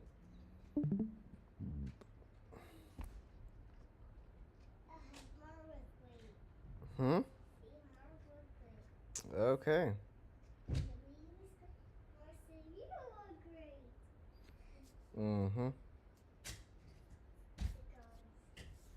Hey, why don't you go with your mom? What's up? You're supposed to be with your mama. Okay, I guess. Okay. It's gentle parenting for you. Your kids will just tell you no. So targeting kind of just down here. I don't really see any clear structure. We're just gapping up for no reason. Really is what that is. Not even oversold. Still in your bearish pennant on a larger time frame here. Again, you had your double bottom here, so there's that. But don't really have a stop loss in mind here. What I might have to do, because I don't feel like getting smoked completely, is because you're going to come back down. You're going to come back down. It's more about I was trying to initially get cut my sizing in half with hold on here, I'm trying to focus. Trying to cut my sizing in half with averaging down positions. That way I can exit for not that terrible of a loss. You have a head and shoulders forming here. Here's your left. Here's your head. You have your bearish pendant right here with your right. Hoping for maybe like a quick drop down here. I would like to get back down to like minus 700, not minus 1400. But we'll see. I mean, this is what I'm paying attention to. So if we come back down a little bit closer to here, I will size off 2 contracts, which was my original plan. But I'm actually targeting still all the way down here, right here. So depending on how things kind of play out, I am holding for and wanting 720. Am I going to get it? I don't know. But that's what we're kind of watching here right now. So back to where I was with one contract here. Now we're back down to only minus 615. So I'm going to put 2 fills right here. So I'm going to put a buy right here and then another buy right here to lower my loss. So my buy I'm going to put like about right here at 7. I can't see right here. 748. So, and then I'm going to size in with one more contract here. So I'm actually going to do 3 confirmed sells for right here. So targeting kind of these gaps right here. Taking advantage of some order flow. Not the way I wanted to go right there. I'd be really surprised if you don't just fill that. You did fill that. So. How many contracts do I have? I need to put my glasses on. I'm like getting old. I have 5 contracts. Okay, cool. That's not great. So still have your head and shoulders here. Left, head, right. And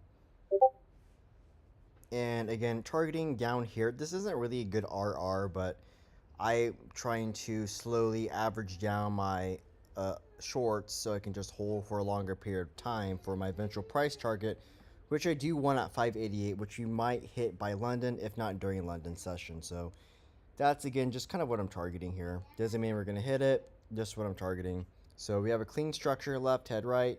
We could just form this bullish pennant right here, which will look like that. Or we're going to roll over and break down like that. So we have 2 options, bullish pennant or this, and that's going to look like this. Okay? Pretty simple, pretty textbook stuff. So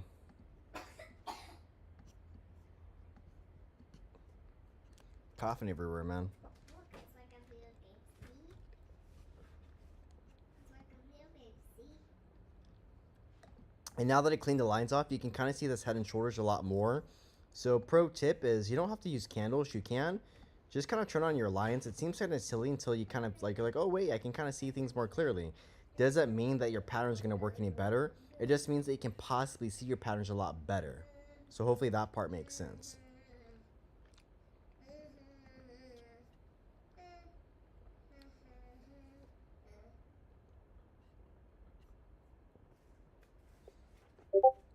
Did you drink your smoothie?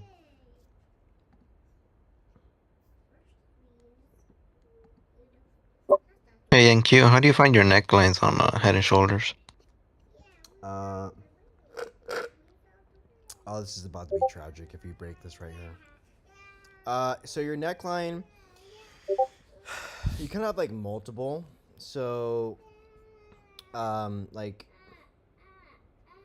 oh my gosh, are they really gonna fucking break this Head and Shoulders, dude? This is ridiculous. That's crazy. They're probably gonna break that now that I think about it. They're gonna wick me above it. That's gonna be really tragic if they do. So your neckline and your Head and Shoulders, It's really kind of like right here.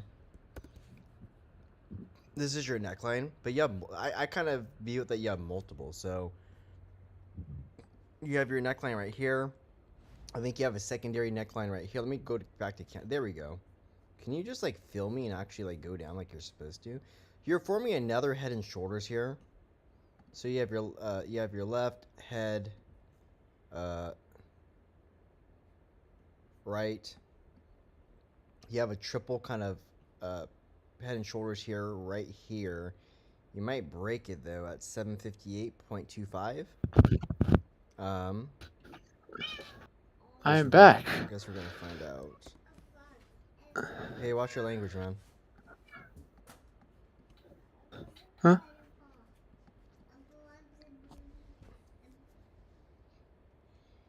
Man, I had to order a transmission valve body for the car. God damn it.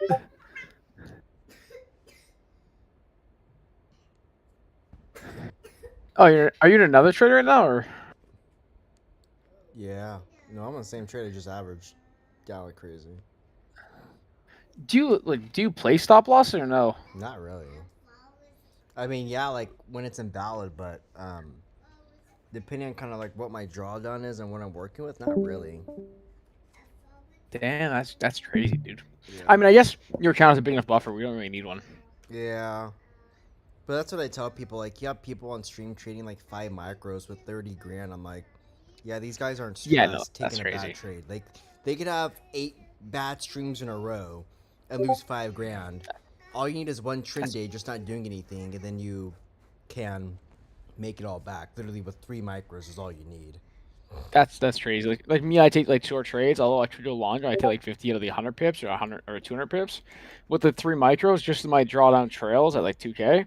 So if I do more, I did 5 micros at one point, and it didn't hit my stop loss, but it went a few pips in the stop loss.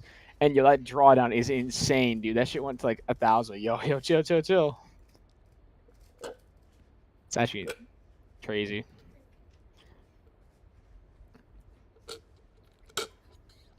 I'm used to crypto where I used to have my own funds. They got a crypto prop firm now you could try out for the Oh. cheap.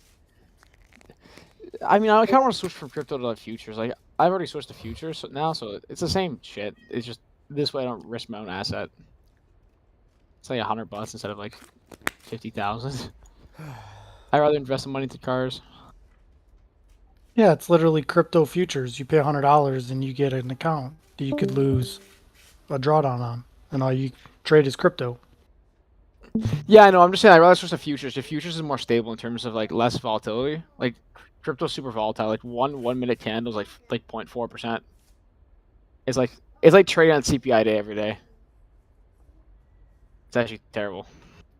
Like if you look at XRP, which is what I used to trade every day, all day, like one minute candle is like 13%, 8%. Like it's like most of them are insanely crazy, and because of market capital so small, what happens is like if someone goes in there, they can manipulate the market with like a few million.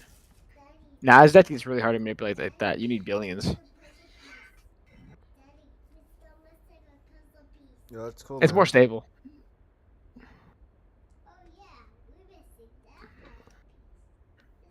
So here you go. So this is kind of what I was talking about. This is what I was looking for. So only down about $500 on my 5 contracts of minis. I got 5 NQs. Wrong way, man.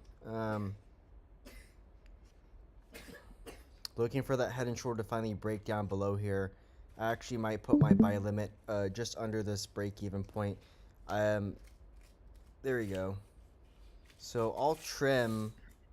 Gonna start to trim I'll trim 3 contracts right here, just to lock in some of those losses. So I trimmed 3 contracts here. We're still up about 1,000 on the day.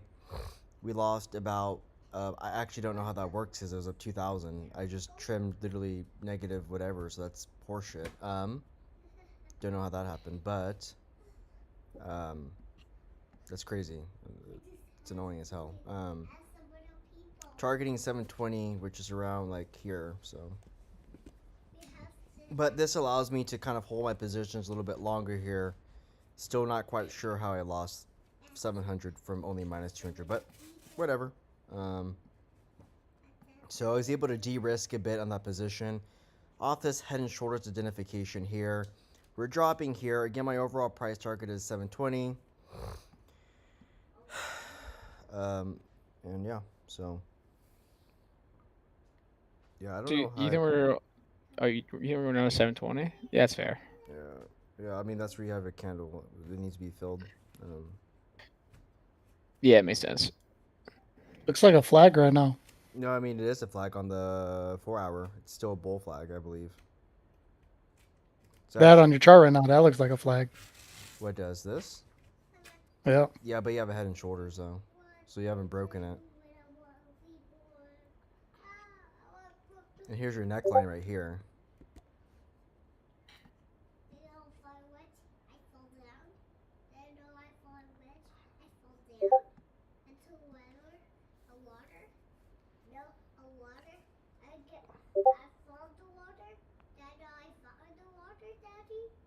Mm-hmm.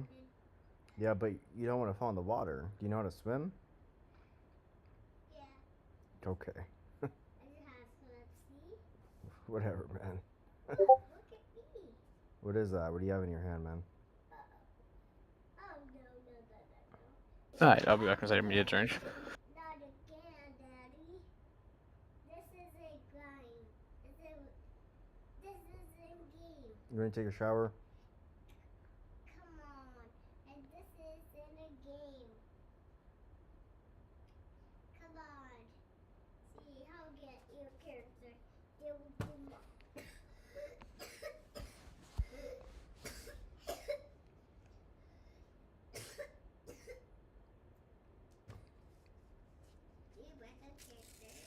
Got a double bottom here. This is horse shit. Horse stuff. I only see the slice right through here. I'm like tired right now. I need some like weed or something.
Yeah, it's up.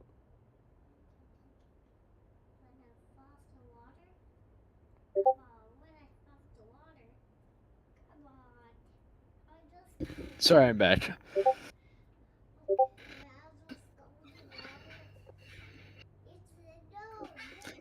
So yeah, I think we're turning to the same levels, honestly.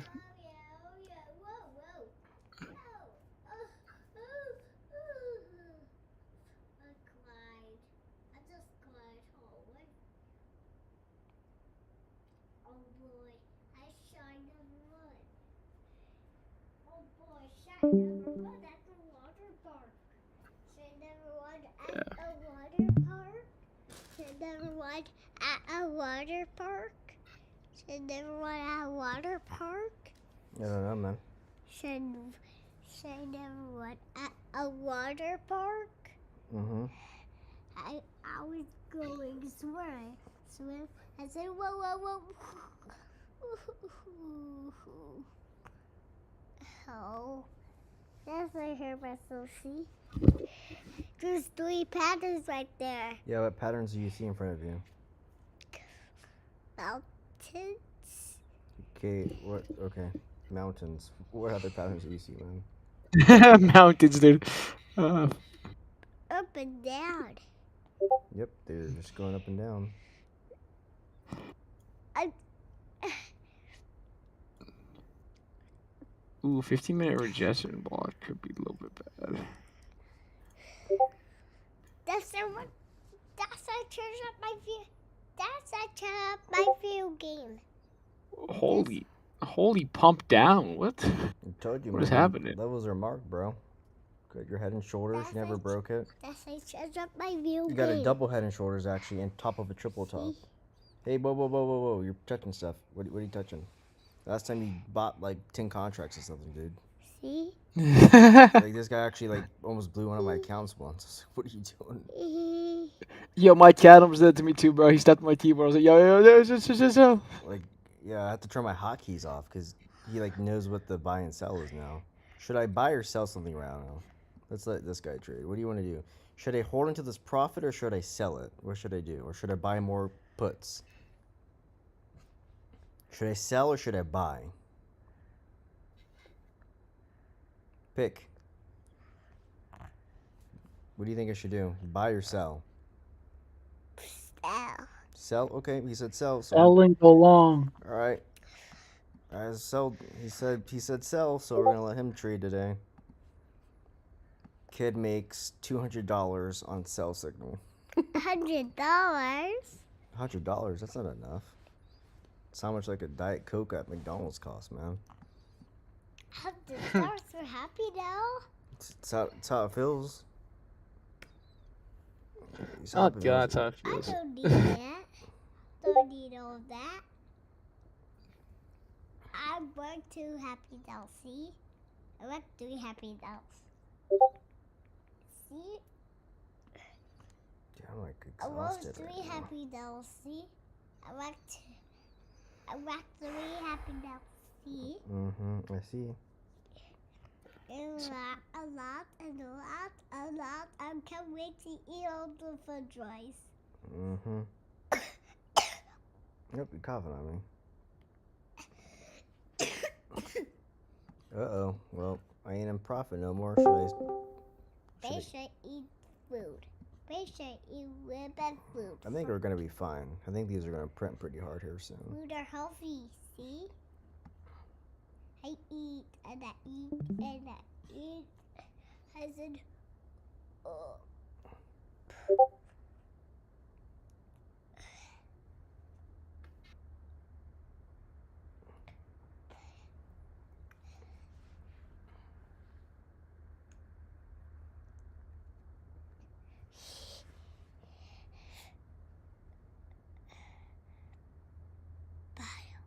It's battle time.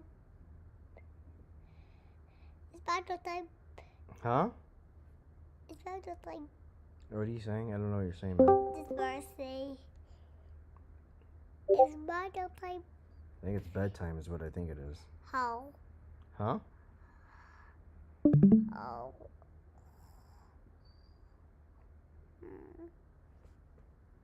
No, play time. Huh? Play time. What time? Play time. Okay, go play.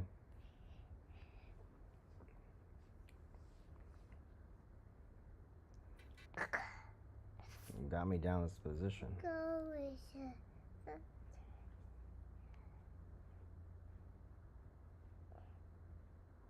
Hey man, I think it's time for bed. no, play time. Bedtime. No, play time. Okay, then go play, dude.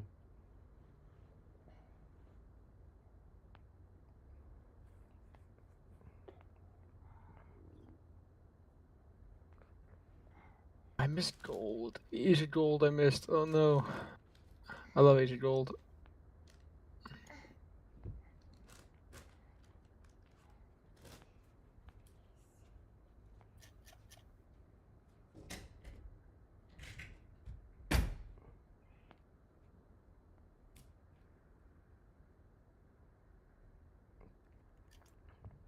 That's crazy. This boy tells me to sell, then he just runs off.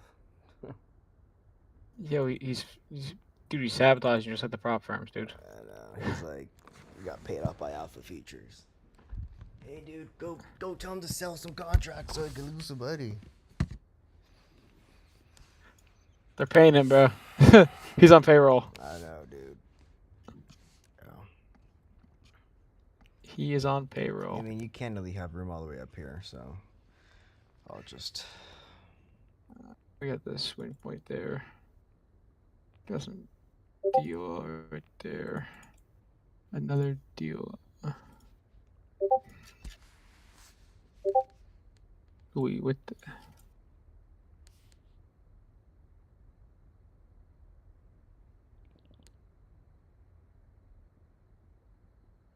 Yeah, we with that. That's why.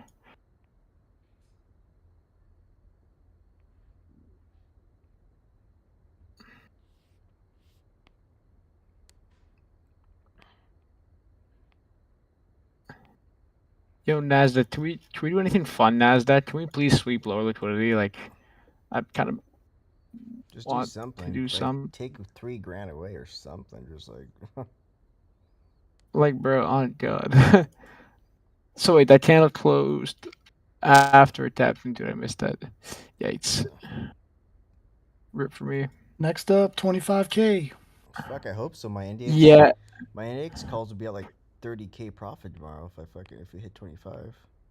It'd be wild. I actually have never traded options. I might need to look into that at some point. It's kind of crazy. It's like sometimes I want my fucking futures to get smoked. My options pay way more. Do they? Yeah, like 10 times 10. Damn, that much more, really. Yeah. Sometimes I use my futures and options to hedge, like on my real futures. I always use them to hedge sometimes. I'm like, oh. Because you don't have any option decay on futures. I can play SPX on MT4.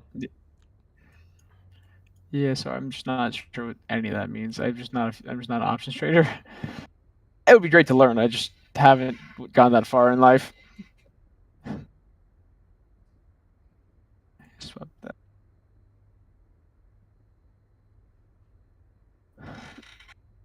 I'm waiting for like, yo, this Asia session is not cooking, dude. Yesterday was cooking. Yesterday I was up like 500 off fucking an hour.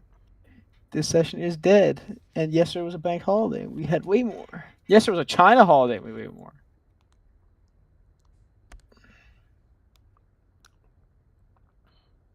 I think we're gonna retest a 24786. That's what's happening right now. And assuming we break above this. I want to trade gold. Got your devil horns. Going up to 834 by London market. Yeah, Put it on your chart. You guys are confident, bro. Oh, I spilled my water all over my desk. That's what just happened. You guys are confident, bro. I like that. No, I ain't confident. I'm smoked. Mm. Oh my god. Come on,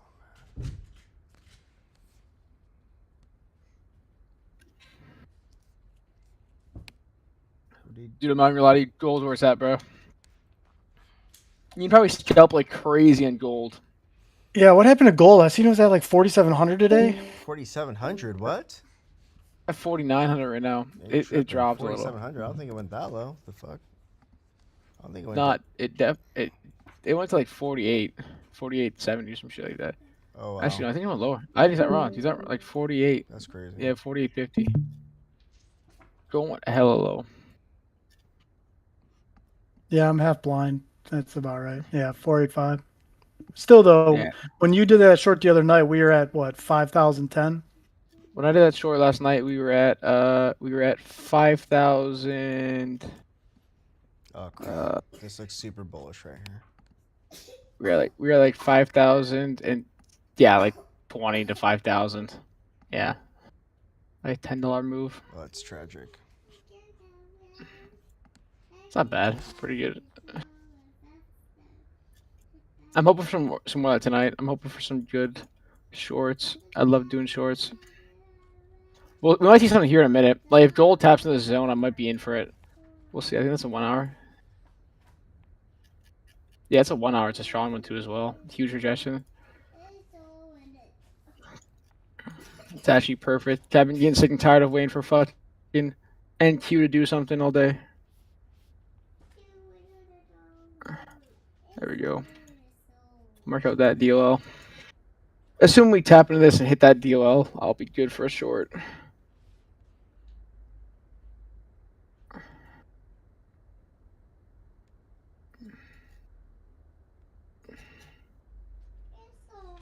The target could be crazy too. The target could literally be like 60 pips.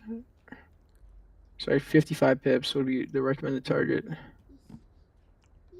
54 actually. That'd be great. It's like a one. It's like a four, oh, damn 1 to 4 RR. Almost 1 to 5. We could probably go lower with this. That we'll see.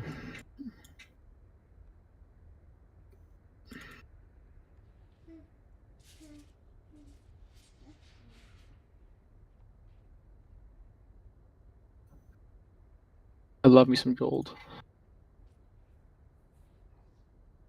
Oh wow! Yikes!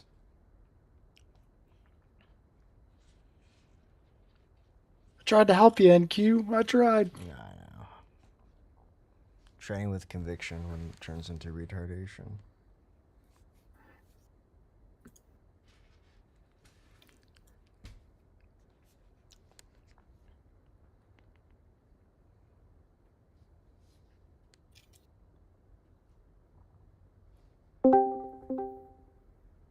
If Asia sweeps the high of like 24,717, sorry, this is not the actual Nasdaq. This is the other Nasdaq.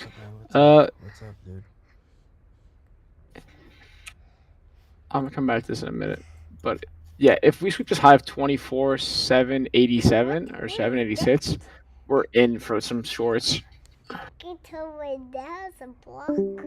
Get to it. It's a line. With a block. We're in for some You know, shorts, block. Yes. especially because there's a gap there as well. Rain, are you printing over there? You called this down at 700. You're like, we got this. No way. Get 786. Man, a little bit. I'm up $100. There you go. Yeah. Hey, money, bro, money's money, bro. No. Facts, bro. Today, oh my god, I gotta start trusting myself. I'm finally like getting it, and I'm just not trusting myself. I said earlier, and I sniped it too. It was what was it, like a 68-40 put, and it was just chopping so much. And then I was like down 200, and then I took like a $50 loss. And what's it do? Boom, drops to like 68, like 30 something. Oh, Dude, I I'm feel so you, sad. bro. I feel you, dude. Like, look, dude, this shit. I took out of the. I exited this trade here. I could have made another 100 pips. I exited this trade. Could have made another 100. This one could have made like 180 more. Like, bro, all like most of my trades in the right direction. I just close out way too early, bro. Like every time. Yeah, bruh. See, like the Like, future stuff, it's not as bad. But like today, like earlier today with the, like options, man, it's just because it's like your money that's right there. It just hurts. It hurts. that's fair. I think we're going back to gold for this. I think gold. Yeah, gold's But really good. I'm holding to the 786. Hopefully hopefully I can get out with like maybe like Yeah, I'm 175. gonna set an alert for this. Just as soon as this crosses, I can't set an alert on this shit. Wow.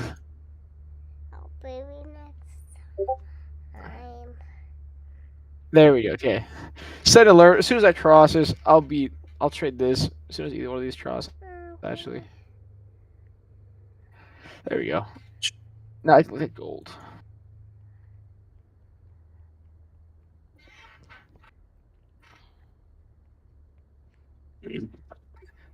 Mac, I bought another account too. Dude, hey man, hey. Like, Oh yeah, man. this is getting ridiculous. Come on.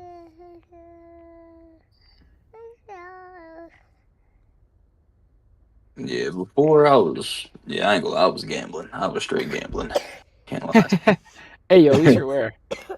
Yeah, nah, for sure. Like I definitely was. Dude, that's how everyone learns. Everyone does some stupid shit to start. Stop, please. Yeah, I need you. I need you. I it's need still a you- I long need you to journey. stop It's now. still a long I journey. get that. I need you. Yes, it is true. Yeah, that's fair. Honestly, I mean, I I can was doing see myself. some reckless stuff the I need you to first year. relax. Stop. Honestly, Dad, eat that chip. Okay, we're going to bed and then after like because we're not the listening. year I started locking it. Like it's been like 4 or 5 years now. It's been Yeah. 4. Yeah, like, almost 5 Oof. probably. I actually don't know. Come on, man. I don't know I when started it like was 4 5. months ago, so I got a long way to Yeah. go. Fucking Christ. No, as long as you start from the right Hey, path, you're fine. We're Like, getting ready for bed. Yeah. Relax. Get the gaff. I was teaching this kid already. Like this kid, like he was learning something. I taught him. He's already like within like a few weeks. He's already like profitable. So it's pretty. He's just very like. Here's what I do. He takes like small profit and just calls it a day. Yeah, that's what I'm gonna have to do with this account. Like, now that I'm starting to see stuff. Usually I was messing with options, especially like while Hollow was like on stream and stuff. Cause I don't know, it's more my thing. It's kind of like quicker. You don't have to like. I feel like you don't have to watch it as much. I don't know. Your entry just has to be on point.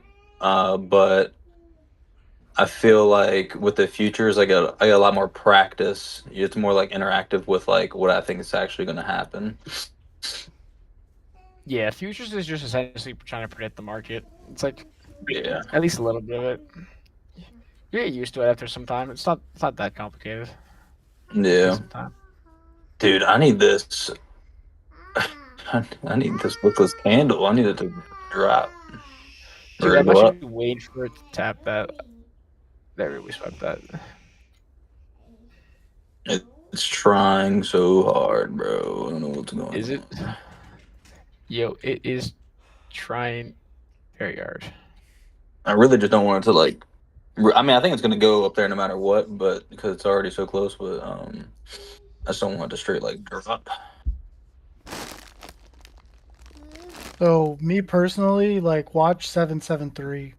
Like that's a whole bodied candle. You're gonna wick that, and then watch for like a rejection back to like 46 to 55. Okay. Honestly, not a bad idea. Like this is how they get price up. So when NQ lowered his contract sizes, I think it was like around 62. They run you back down to the 40s, and then they get all the shorts in, and then that's when they run it back up, and they get you close to the 80s, run it back down to like 50s, and then they send it all the way through to 93. Yeah. It's like a three-wave pattern to get you up to that near hold number, and then you kind of will sit sideways, ping in like 90, 81, and you'll do that for like an hour, and you'll get like a insane 30-point drop, and then it'll cup close, and usually it'll get you over like the whole number. Yeah, this is either from a bull flag.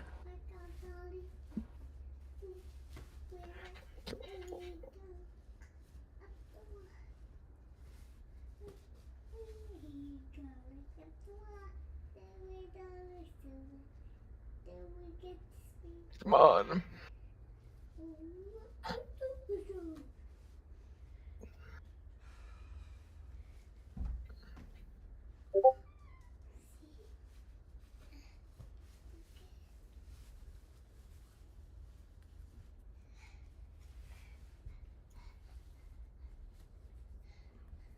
Oh, I didn't do that. I didn't download image. I forgot about that entirely. Huh.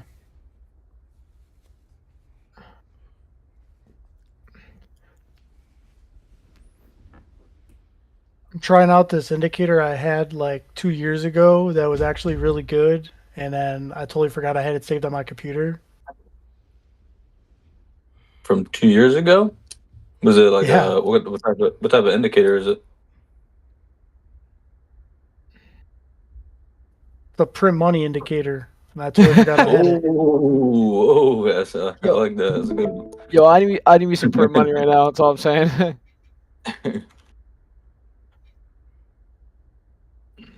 This joint's dropping, bro. I'm just waiting on it, or it's going Dude, I'm up. waiting for gold, bro. Please, just gold. Stop moving so slow. Why? As soon as I watch you, you turn into paint, dude. Unless this like reverses on a huge big or head and shoulders, which on the 1 minute could start forming that. That would suck. Yeah, that would actually. Not gonna lie, that'd be kind of funny. Yeah. Yo, I see that happening too. Honestly, because we swept. I don't. Yeah. You're not watching my future, but anyways, we swept this point, so maybe we'll see some pullback. Oh, dude. I mean, Dude, I might just take my profit, bro. But like, if it hits that wickless candle, bro, it's gonna be so much more. I mean, I don't want to be greedy, but you know. I think we're gonna do some shit. I did something complete. Oh, I did the wrong thing. I deleted that. I See, think I'm we're gonna up do some shit like this. Come on, you can do it. What the fuck did I just? Sorry. I Coming, think we're just, man. The 74. Come I think we're on, just get it. something like that, bro. We're probably gonna hit down before we go up. Give me my gold. That's all I want. Dude, I want my gold. it's nice. Give me the 7. doubloons, bro. Where's it at? Hit 71. Is there news or anything, dude? New Zealand is talking about their cash rate. This might be good for us or bad for us. Oh, We have exactly I think 13 minutes until it starts. So we'll see how that goes. man. And then we have a China holiday. So that's why nothing is happening. Yeah. But we'll have some UK CPI here in like 4 hours. Yeah. Which would mean we'll get some good volume off that. And then in the morning we have French CPI as well. Mac, tell me to take profit, bro. Just tell me to take profit. Just tell me. Tell me to just hit the button. Yo, tomorrow we got some great volume coming in. We have U.S. goods talking about the U.S. production happening. We have FOMC meeting minutes tomorrow at 2, which is kind of good. Yeah, tomorrow's great. Yo, how many holidays are in China, bro? Every day for the past week? Yo, come on. Ooh. Gotta celebrate. The 19th will be good as well for volume. Bro, don't tell me this is forming a head and shoulders, bro. Dude, the 20th is good as well. Wow.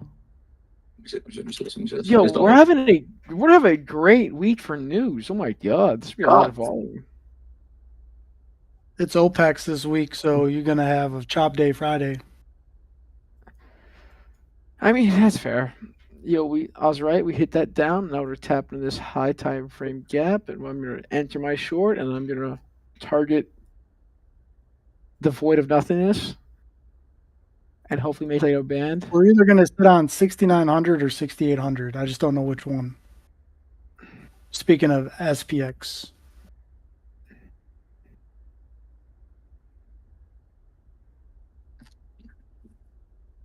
Yeah, I don't know. I want my gold to go up. Do you guys only trade NQ? Do you guys trade like gold as well, or? I really don't do futures much at all, but I said, fuck it, why not? Good day. I really only mess with options. A lot of people make money off gold. A ton of people make money off gold. So much money to be made on gold, dude. I remember making like 3K in like one day off gold. It's actually insane. Yeah, that is wild. I remember doing like before Topstep made it so you can only trade two cons for a 50K. I remember doing like 5-10 cons in that and just letting it ride out and making absolute bankroll. Man. Yeah. Because I mean, 1 pip for gold is 5 for NQ. Man. Dude, Yeah, so no it's like, way. 5 times money booster. No way this is reversing right. Or is this already just... Oh, a doji. I didn't even see that. Yo, we are going short on gold. We actually closed below it. This might be a bad idea. Mac, what you feeling, man? How much you up right now? I mean, the most I got up to was like 156, but then I mean, I was like so sure on filling this wickless candle, which I mean, I think we still might, but we're definitely reversing a little bit. Yeah, we lost volume. So now I'm only up 60. It's like 50, 60.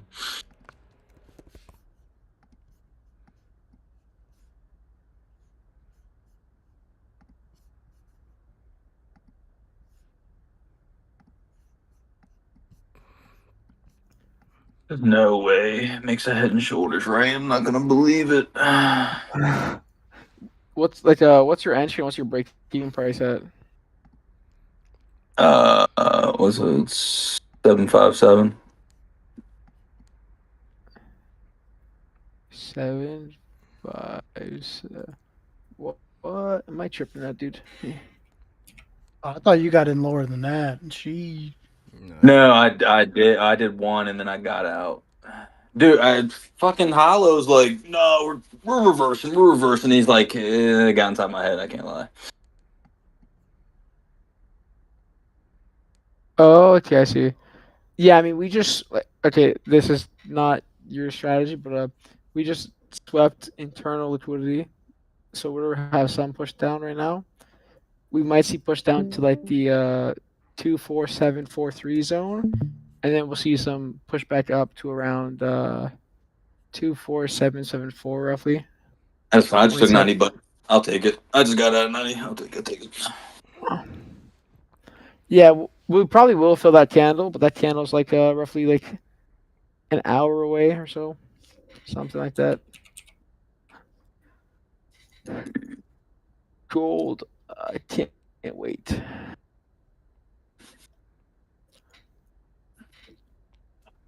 Not a doji, please no doji for me. Yo, gold is just following my trend line, dude, to the T, bro. Oh my god. Yo, hit that. Can we go up some more? Yo, please hit that.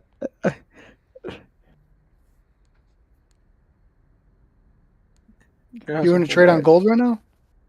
No, I'm just trying to predict it up to my trade. Like I'm waiting for it to bounce. I waited for it to bounce here, hit here, my fair value gap. I'll be short here in like probably 10 minutes roughly. I think Topstep sent me an email saying I can trade 5 contracts now, so I gotta see that.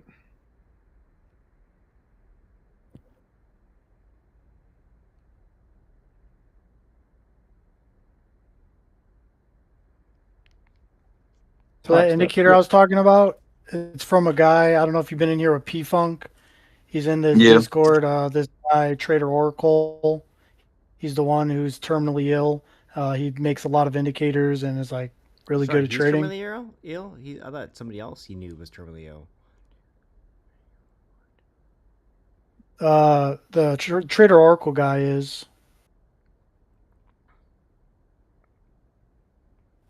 Man's funny as shit though. He has no filter on his Discord, but yeah, he's built some indicators. This one he did is like a collaboration of like 3, like kind of like what NQ puts together with his products.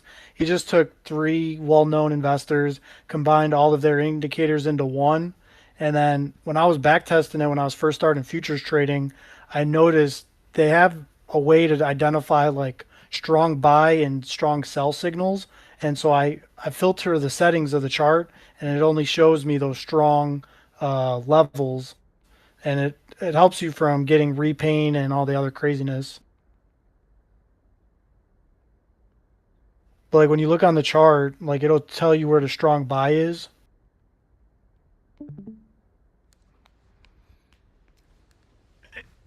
Then if you scroll over the candle, it'll tell you what the volume is doing in the candle. And as your confluence, you have this volume indicator that'll tell you basically the strength of the move. And if you start noticing weakness and low volume, expect a trend change. You realize that's my indicator? I actually like took what he gave me and then created it.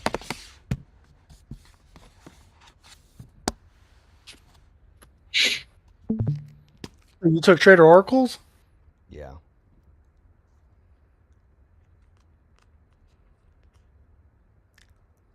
the absorption gauge, all the stuff you just mentioned. Literally, he told me to, not him, P-Funk. I just made it a little bit better, easier to read. I mean, I need this one to be super simple. Like you could, like it if it tells you like take partials, take full profit, like you could add all that to your chart, and as price is moving along, it'll tell you what to do. Oh, yeah, mine's not that advanced. I have some like that, but I just like to think for myself. Like the 2RR. Yeah, I'm lucky you took profit, honestly, for the NQ. Yeah. We're going back down to that zone roughly. We should have some pullback here. We should have like maybe a wick or so, like that right there. You just saw that. Some pullback there, and then we'll go back down. I got to make sure this head and shoulders doesn't form. I got to be sure. We might sweep this zone and push back down. Like if we sweep here, we'll push back down to like this zone right here probably.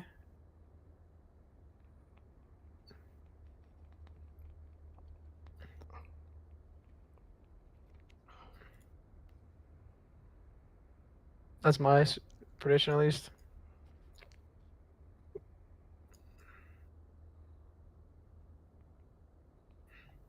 Come on, gold. You're taking forever, gold.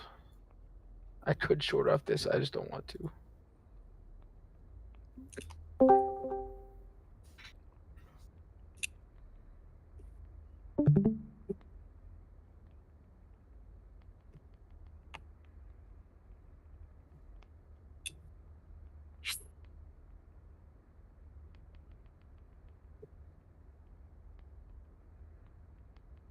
Man, longs from 666s would have been fire.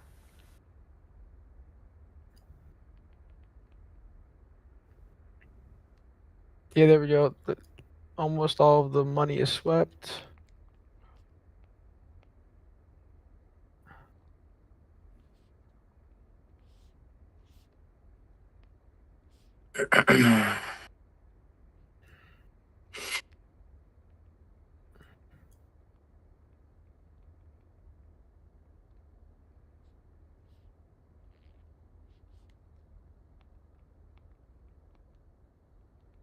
This would have been a great short, honestly. If I would have shorted this, it would have been great.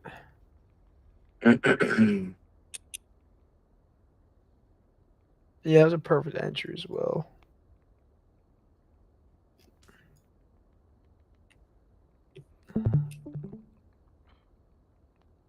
Swept. Swept here.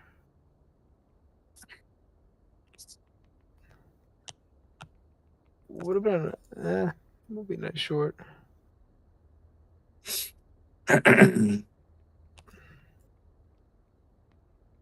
So AK, I'm curious, with today's price action in New York, how would you have traded your IFEG strategy? Oh, dude, I With, made like, so the much money. Leaps that occurred, because that was pretty insane. Dude, I made so much money today at New York. Oh my god. Where do I start? So today on this we had the New York Open only or what? Only open? Well, so you had a sweep initially at like 810, and then you ran up for like, what was it, from 500 to 809, and then you came all the way back down, and then you swept like 440s, and then you ran that shit all the way back. Yeah, so we tapped into my fair value gap up here. Inversion right here off this time frame right here. Like I didn't mark it out because I was on my phone. Inversion right here. Entered right there off candle close. I think I took profit down here. That was one trade I made today. That was around 84 points. Retest off the 4-hour time frame, which I was talking about yesterday. Swept this key gap. And then I did 2 entries on this. I scalped this and had to take profit set below this gap. And then I entered again off this gap right here till we retested it to here because I knew this would stop right here. So that's already around 150 points for today. I don't remember if I traded here or not. I can't remember. I know it hit the zone. Actually, no, I don't think I did trade this one because this is the new hour candle right here. This one. So I don't think I traded that. but I definitely trade right here.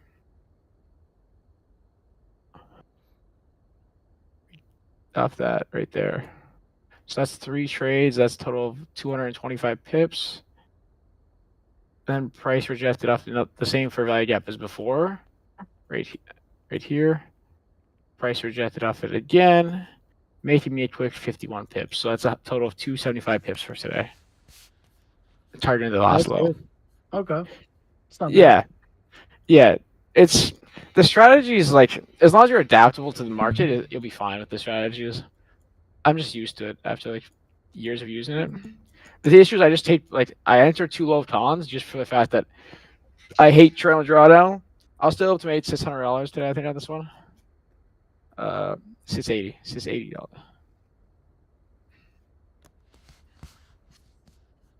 So not bad. For a total of $1,500. Yeah, that's good. What's Yeah, your risk to reward?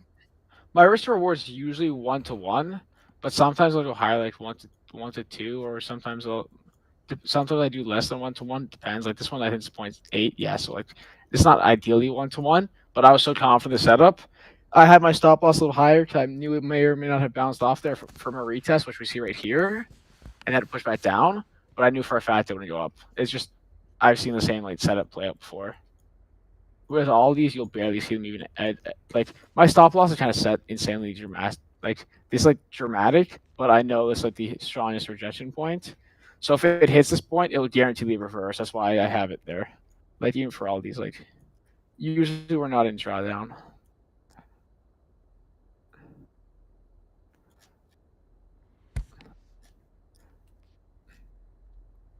Yeah, I hate to be in drawdown, so I try to stay away from it as far as possible.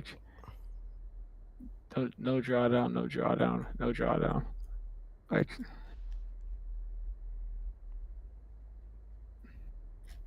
Yeah, I just pride myself on trying to predict it as soon and as accurate as possible.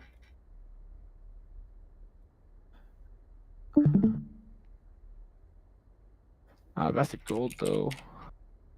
But yeah, markup was insane. Yeah, perfect timing for gold, by the way.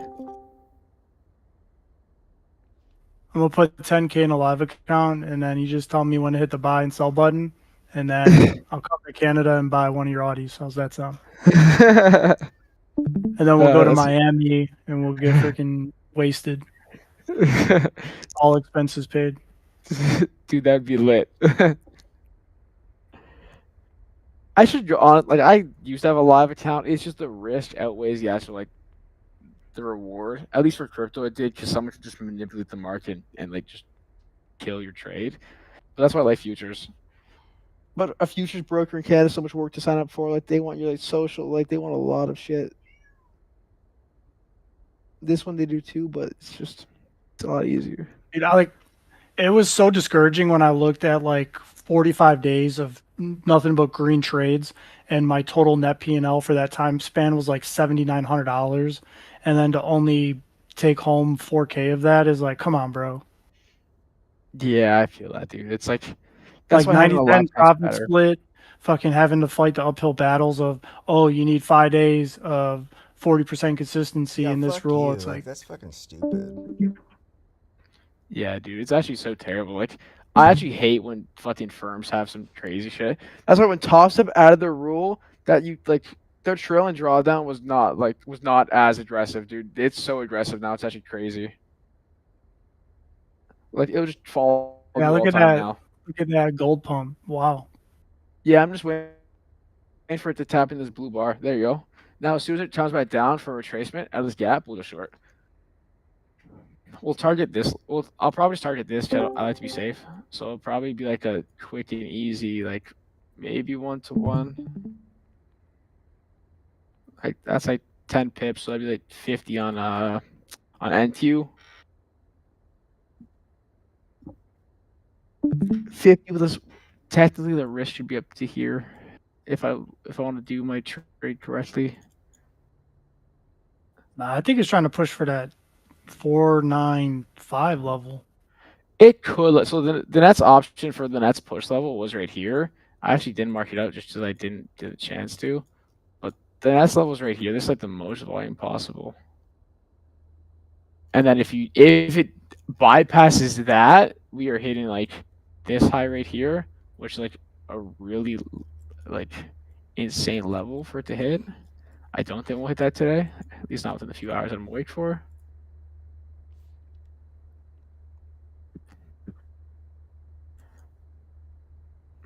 Yeah, Is it breaking? We've lost Is it going? It's gonna crash down, yeah. I can't see it go much higher. This gap has never been touched before, as far as I'm aware, or it has, sorry. So this zone is just clear of orders. That's why we might go a little higher, but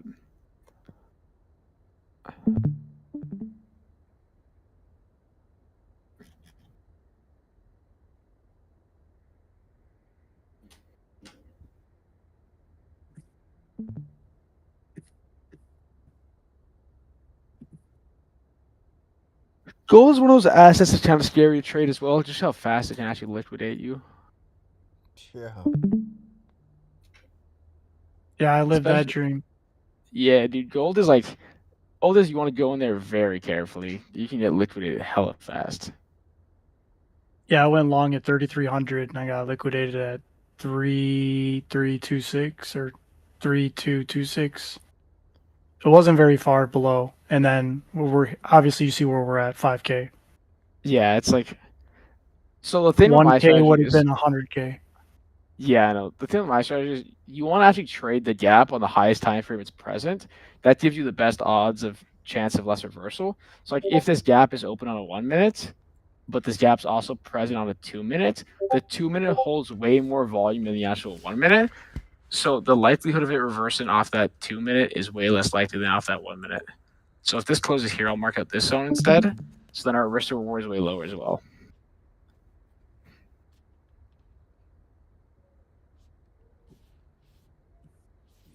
Which looks like we will have.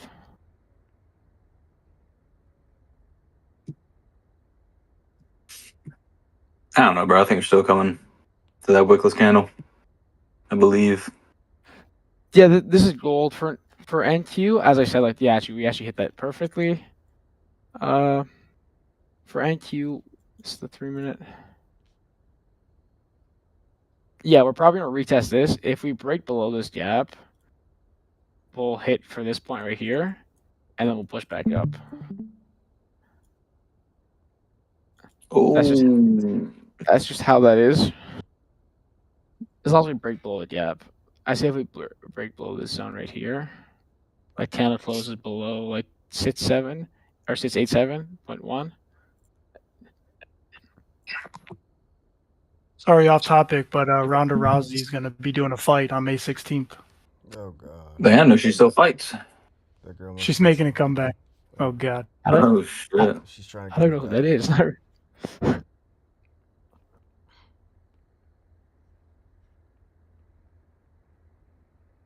Trying to get that money.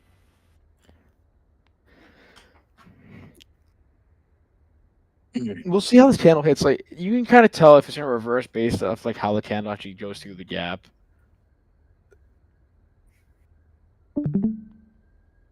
Dude, that candle looks strong. Holy. Which one? On NQ. Oh, current candle? Yeah, no, I Yeah. said, yeah, just like I said, like, so again, not the strategy you guys trade, but for at least my ICT, we swept here. We swept here, which means we're gonna have to push back down. So we push back down to here. The chances are either A, reverse up to here to try to sweep the net zone, which is right here, right? So that's that opportunity. If not, we will sweep below this, aim for this zone here, which you can mark out too. Price will bounce off it, try to retest here and break that as high if possible. If not, price will ultimately go lower and then try the whole pattern over again. It's just like you'll see. That should play like that. Just that simple. Yeah, dude. Dude, the whole market is literally this, dude. The whole market is right. I'll explain the market in literally 1 second to you, right? The market is see the high points and the low points. Like here, for example, like, see this is a bad example. Let's see the high point and the low point.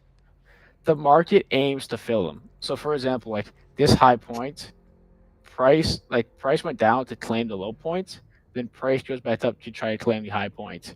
If there's a lot of resistance, it would go back down farther down to claim more money that was in the past. Like if you scroll this way, there'll be more below it. Ready?